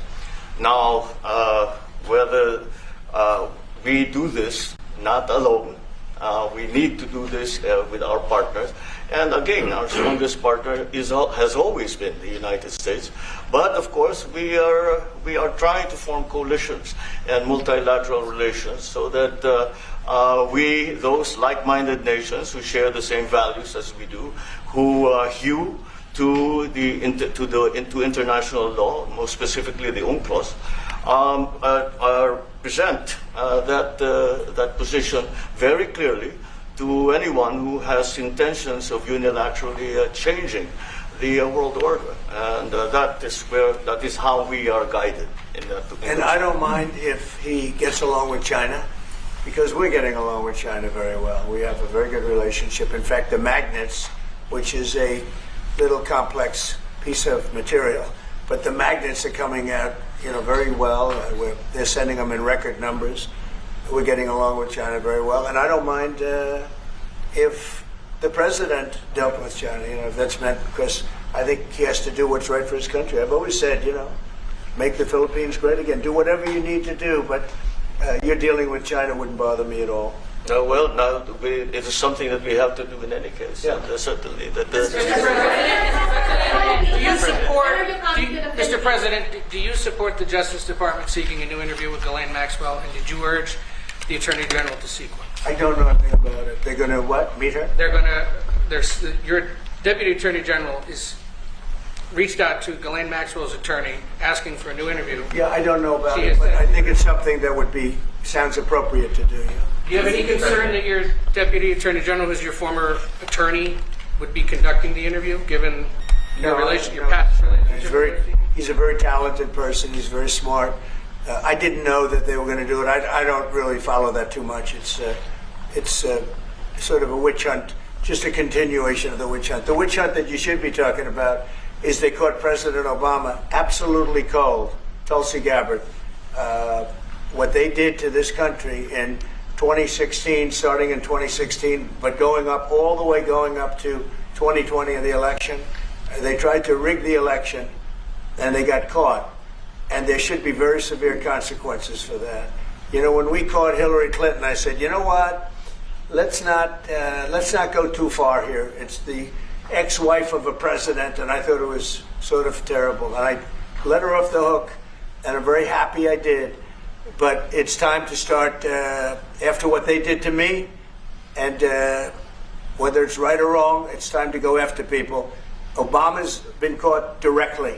So people say, oh, you know, a group. It's not a group. It's Obama. His orders are on the paper. The papers are signed. The papers came right out of their office. They sent everything to be highly classified. Well, the highly classified's been released. And what they did in 2016 and in 2020 is very criminal. It's criminal at the highest level. So that's really the things you should be talking about. I know nothing about the other, but I think it's appropriate that they do go. May I ask you about that, Mr. President? Tulsi Gabbard has submitted a criminal referral to the Department of Justice. From your perspective, who should the DOJ target as part of their investigation? What specific figures in the Obama administration? Well, based on what I read, and I read pretty much what you read, it would be President Obama. He started it. And Biden was there with him, and Comey was there, and Clapper, the whole group was there. Brennan, they were all there in a room. Right here, this was the room. This is much more beautiful than it was then, but that's okay. I have nice pictures up that came out of the vaults. They were in there for 100 years. This is much more beautiful. We have the Declaration of Independence now in the room, which wasn't here. I guess people didn't feel too good about putting it here, but I do. But you know what? If you look at those papers, they have them stone cold, and it was President Obama. It wasn't lots of people all over the place. It was them too. But the leader of the gang was President Obama, Barack Hussein Obama. Have you heard of him? And except for the fact that he gets shielded by the press for his entire life, that's the one they... Look, he's guilty. It's not a question. You know, I like to say, let's give it time. It's there. He's guilty. This was treason. This was every word you can think of. They tried to steal the election. They tried to obfuscate the election. They did things that nobody's ever even imagined, even in other countries. You've seen some pretty rough countries. This man has seen some pretty rough countries, but you've never seen anything like it. And we have all of the documents. And from what Tulsi told me, she's got thousands of additional documents coming. So President Obama, it was his concept, his idea, but he also got it from crooked Hillary Clinton. Crooked is a $3 bill. Hillary Clinton and her group, the Democrats, spent $12 million to Christopher Steele to write up a report that was a total fake report. Took 2 years to figure that out, but it came out that it was a total fake report. It was made up fiction. And they used that. The one thing they weren't able to do was to, and probably the only thing I respect about the press in years is the press refused to write it before the election. They refused to put it in. The Steele report was a disaster. All lies, all fabrication, all admitted, and admitted fraud. She paid $12 million and the Democrats for that report to a wise guy named Christopher Steele. He wrote a phony report, and they wanted to get that report in before the election. And I'll tell you what, I talk about all the time, the fake news, how bad it is. But in this case, they wouldn't do it. They saw it, they read it, and they said, we don't believe it. And it was only after, substantially, like a month and a half after the election, that it got printed, and it was a big wisp. It was just like a bang of nothing, because the election had ended. If that report had gotten published by the New York Times or somebody, and I respect the Times for maybe only this, because they're crooked as you can be. They're a terrible paper, a crooked, corrupt paper. But for this one moment, they said, this is bullshit, we can't put this in. And neither could any other paper. Wall Street Journal's a lousy paper, very, very dishonest paper. As you see, I'm suing them for a lot of money because they do things very badly. It's got a nice name, but it's really, in my opinion, it's a terrible paper. And it can be corrupt. But just so you know, they didn't take the Steele report. It was the dossier. Remember the famous dossier? I called it the fake news dossier. The news wouldn't publish it. And I'm amazed. They had 2.5 months. It was finished. 2.5 months. That was supposed to be what was going to happen. And it got published a couple of months after the election. And frankly, nobody cared too much about it. But that was a big thing. No, we caught Hillary Clinton. We caught Barack Hussein Obama. They're the ones, and then you have many, many people under them. Susan Rice, they're all there. The names are all there. And I guess they figured they're going to put this in classified information and nobody will ever see it again, but it doesn't work that way. And it's the most unbelievable thing I think I've ever read. So you ought to take a look at that and stop talking about nonsense, because this is big stuff. Never has a thing like this happened in the history of our country. And by the way, it morphed into the 2020 race. And the 2020 race was rigged, and it was a rigged election. And because it was rigged, we have millions of people in our country. We had inflation. We solved the inflation problem. But millions and millions of people came into our country because of that. And people that shouldn't have been, people from gangs and from jails and from mental institutions, people that we don't want in our country, people that we're getting out, dangerous people. 11,888 murderers, many of them 50%, more than 50%, murdered more than one person. I hate to say this with such a distinguished guest, but you know, they asked me a question. I got to answer the question. No, Barack Hussein Obama is the ringleader. Hillary Clinton was right there with him, and so was Sleepy Joe Biden, and so were the rest of them. Comey, Clapper, the whole group. And they tried to rig an election, and they got caught. And then they did rig the election in 2020. And then because I knew I won that election by a lot, I did it a third time, and I won in a landslide. Every swing state won the popular vote. But I won that all the same way in 2020. And look at the damage that was caused. How crucial is the ammunition hub, and how crucial is the ammunition hub that the U.S. plans to build in Subic and the Luzon corridor, considering that these will be built in areas that hosts strategic ports as well as military air bases? You're talking ammunition? Yes, the U.S. House Congressional Committee on Appropriations approved a budget. What's very important. Otherwise, we wouldn't have approved it. Sorry? Yeah, it's very important. Otherwise, we wouldn't. We need ammunition. We're going to end up in a few months, we'll have more ammunition than any country has ever had. We're going to have more missiles than any country has ever had. We're going to have all the speedy missiles. We'll have the speedy ones, the slow ones, the accurate ones, the ones that are slightly less accurate. We have everything. But we will have more ammunition than any country has ever had. It's very important to me. And how Go ahead, please, Red. Sir, when you say that you're close to making a trade deal, what gaps remain? And for President Marcos, sir, I was just wondering, do you not think that perhaps the Philippines hosting U.S. missile systems could be considered escalatory by China, especially because they can strike deep into mainland China? Thank you. Well, it's an honor to be with this gentleman. You know, I've known him, and I've known his family, actually, but I've known him. And I assume you're from the Philippines? Are you from the Philippines? Yes, sir. That's good. You're very lucky to be from the Philippines. Right? It's a great place. But we're going to have a very good relationship. I mean, I know you had some problems with another president, and it was not your fault. It was the president's fault. And the country was maybe tilting toward China, but we untilted it very, very quickly. But you know, you had a country that was tilting toward China for a period of time, and I just don't think that would have been good for you.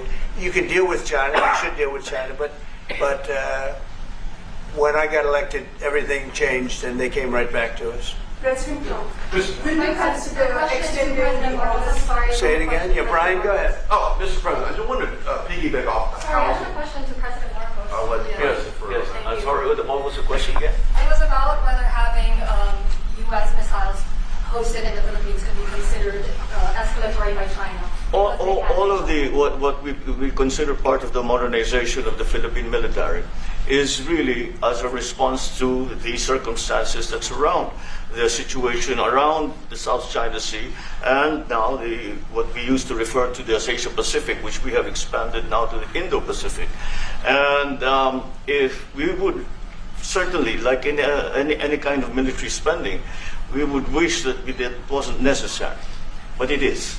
And so that is what we are doing. And as an adjunct to the question about the ammunition production, this is actually the United States is assisting the Philippines in what we call our self-reliance defense program, which is to allow us to be self-reliant and to be able to stand our own 2 feet, whatever the circumstances that occur in the future. And that the reason that we have encouraged more interaction with the United States is because it is necessary. And it is not just with the United States. It is with all our neighboring countries and even countries as far afield as the Scandinavian countries, the EU. And so this is an ongoing process. And again, I will stress the point that we do this because we feel it is necessary. Don't forget, just as tantamount to what you're asking, the Philippines were loaded up with ISIS and a lot of terrorists, and they were at a very, very dangerous point. And during my administration, we went in and we wiped them out, working with the Philippines, but we wiped them out. But if we didn't go in, I don't know what would have happened. I don't know who would be your president right now. But we spent a lot of time and a lot of talent on going into the Philippines and wiping out terrorists. They had a tremendous problem during my administration. And we cleaned it up, we got them out, and now you really have a good, solid country again. I believe so, yes. How can you Mr. President, I wanted to follow up on the housing question. Yeah. You got no tax on tips, no tax on overtime, no tax on Social Security. How important is it we have no tax on home sales, capital gains, to unleash the housing market in this country? Well, we're thinking about that, but would also unleash it just by lowering the interest rates. If the Fed would lower the rates, we wouldn't even have to do that. But we are thinking about no tax on capital gains on houses. And very impressed that you asked that question because nobody knew that. Well, how did you find that out? That's very. I wonder why there's somebody I'm very close to. There's a leaker. There's a leaker. I've also got a question. I find it a very interesting world that we know more about 2 people at a Coldplay concert just hours after that viral video than we know of Thomas Crooks 1 year after attempting to assassinate you. What is holding back the investigation on Thomas Crooks? Well, they've reported to me and they've told me things, and they really say they haven't found anything that was abnormal. I would say this: the Secret Service was very brave because they were right there and they jumped on me. They made a mistake. They should have had somebody on that roof, and they should have had communication with the local police, who also, they did a very good job, but they made some mistakes, and we have a whole different group of people now. I don't think anything can happen, but I think we have the best people anywhere in the world right now, and I think they've learned. And they went into him very, in great detail. They gave me the whole thing, and what can I do? They say that it was just a nut job that was looking to do this, and I spoke with the FBI, the new FBI. I spoke to the FBI, who was the old FBI. I wouldn't have believed a thing they said, because the old FBI under Comey was crooked as hell. He was one of the most crooked. Everybody should read the Horowitz report. Unfortunately, Bill Barr didn't use it. But the Horowitz report, not appointed by me, it was a report on Comey and the FBI. It is one of the worst shots at a human being I think I've ever seen. In fact, the New York Times did an editorial that was one of the worst editorials I've ever seen about anybody. That was about Comey. You ought to go back and get, and Barr didn't use it because He didn't have the guts to use it, or something happened. I don't know. Too bad. He went to Mr. Durham. Instead of doing the Durham, all they had to use is the Horowitz report. And I always felt badly for Horowitz, frankly, because he's a Democrat, I guess. He was appointed by a Democrat. But that report has gotten lost, and it shouldn't be lost. You should all go back. It should be mandatory reading. Go back and read the Horowitz report on Comey and his cronies. And you'll see exactly, we're going to add that to all the stuff that we found. It just confirms it. But what we found is even more so.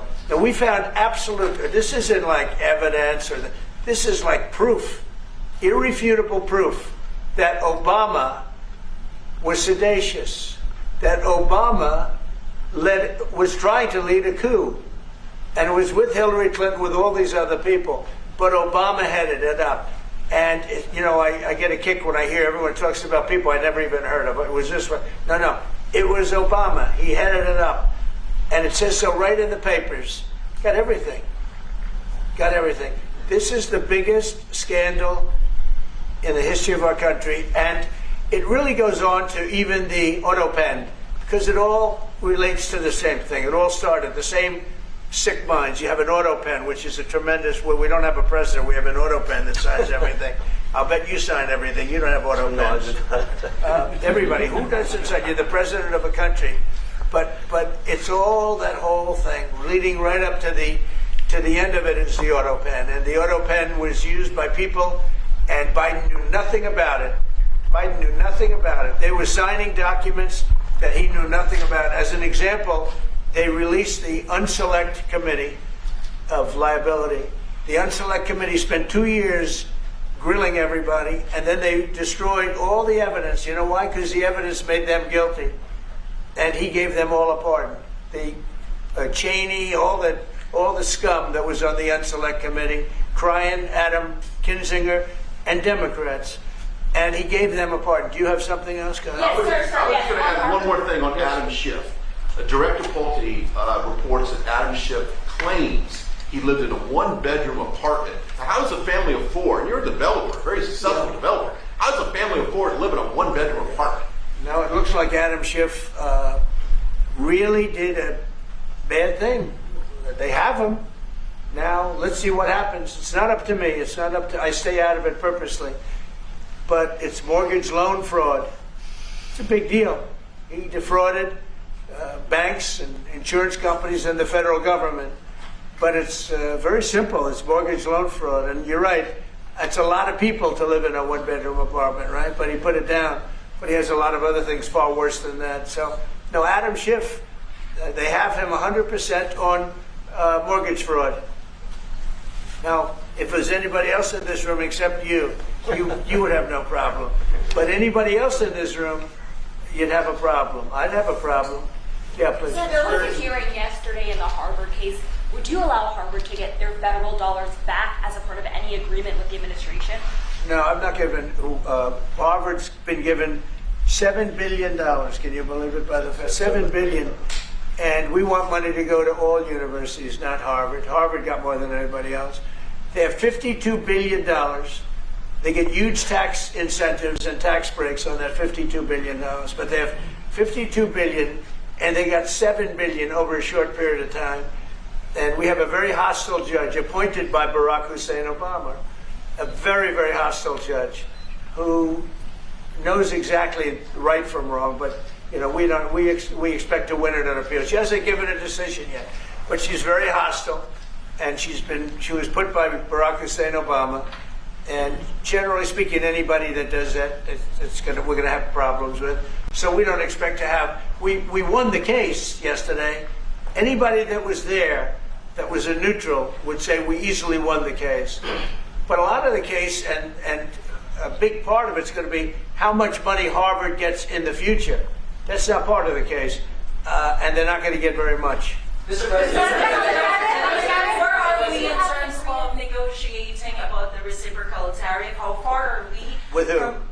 With the Philippines. Yes, sir. How far are you from the Philippines? Yes, sir. I'm from the Philippines. How far are we from achieving well, it's tough. He's a very tough negotiator. So far, we're not there because he's negotiating too tough. In fact, I used to like him better than I do now. He's too tough. But we'll probably agree to something. But he's strong, a strong negotiator. He loves your country. Mr. President, you talked a lot about the severe consequences that those who are involved in the Russia hoax must face. In your view, sir, what are the next steps now that these documents are out there in Tulsi Gabbard? Well, the Justice Department would have to act. And we have a very competent, very good, very loyal to our country person in Pam Bondi, very respected. And it's going to be her decision. Just a follow-up to that, sir. Chrissy Nome is in New York City visiting an off-duty CBP officer who was allegedly shot this weekend by an illegal alien who came into the country during the previous administration. Right. What is your message to any local leaders who continue to push sanctuary city policies after this nearly tragic incident? So the only thing I don't understand, because you like to understand things and we're all smart people and all, but why would they allow 21 million people into our country, unvetted, unchecked? You don't allow it. You wouldn't allow people in. He's tough. No, the country's run properly. Biden and his group of thugs, and I don't think it was Biden, I think it was the people that surrounded that beautiful Resolute desk right behind you. They allowed 21 million people, probably much more than that, and many of them came from jails and gangs and drug dealers and mental institutions, insane asylums. Many of them are very sick.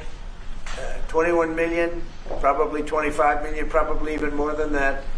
And we're getting them out. Many were murderers, as I said. They killed people. Many killed more than one person. Stone cold murders. I don't understand why they would have allowed that. There's only two reasons: the vote. Is there one voters? That's one reason. I don't think they would have done it for that because they cheat. You know, they're so good at cheating, they don't need that. But the vote, and the second reason is they hate our country. I think they hate our country. I actually do. And it's the biggest problem. I mean, much of our time is spent with, you know, we have the strongest border anywhere in the world now. Maybe even stronger than your border, if you can believe it. We have no people came in last month, zero, which is pretty amazing. I'm not even sure I can believe that. But liberals are the ones that do that calculation. So, but we had no people come in. A year ago, we had hundreds of thousands of people come in. Hundreds of thousands of people. And they flowed in. And if it wasn't for the election, it would have been millions of people came in last year. So millions of people prior to election time, they allowed millions and millions of people to come into our, I mean, you saw it. They'd open the gates. If you took an Alabama LSU football game that holds 128,000 people, I was there, 128,000 people, and I liked them and they liked me. But if you took that and doubled it, that's what used to flow into our country on a daily basis. It's not even believable. And we're getting them out, and we're starting with the worst ones. And we had a man shot yesterday, a police officer who was a great gentleman, shot right here in the throat. Probably won't be able to speak again. But he was brave, and he shot the other guy, and they ended up getting him. And you saw the scene where his friend took him to a hospital and dumped him down on the sidewalk. The whole thing was crazy. But why would anybody do to our country what these Democrats have done? And honestly, we can never forget it. We can never forget it. What they have done, the damage that they've done to America is very, very sad. Thank you very much, everybody.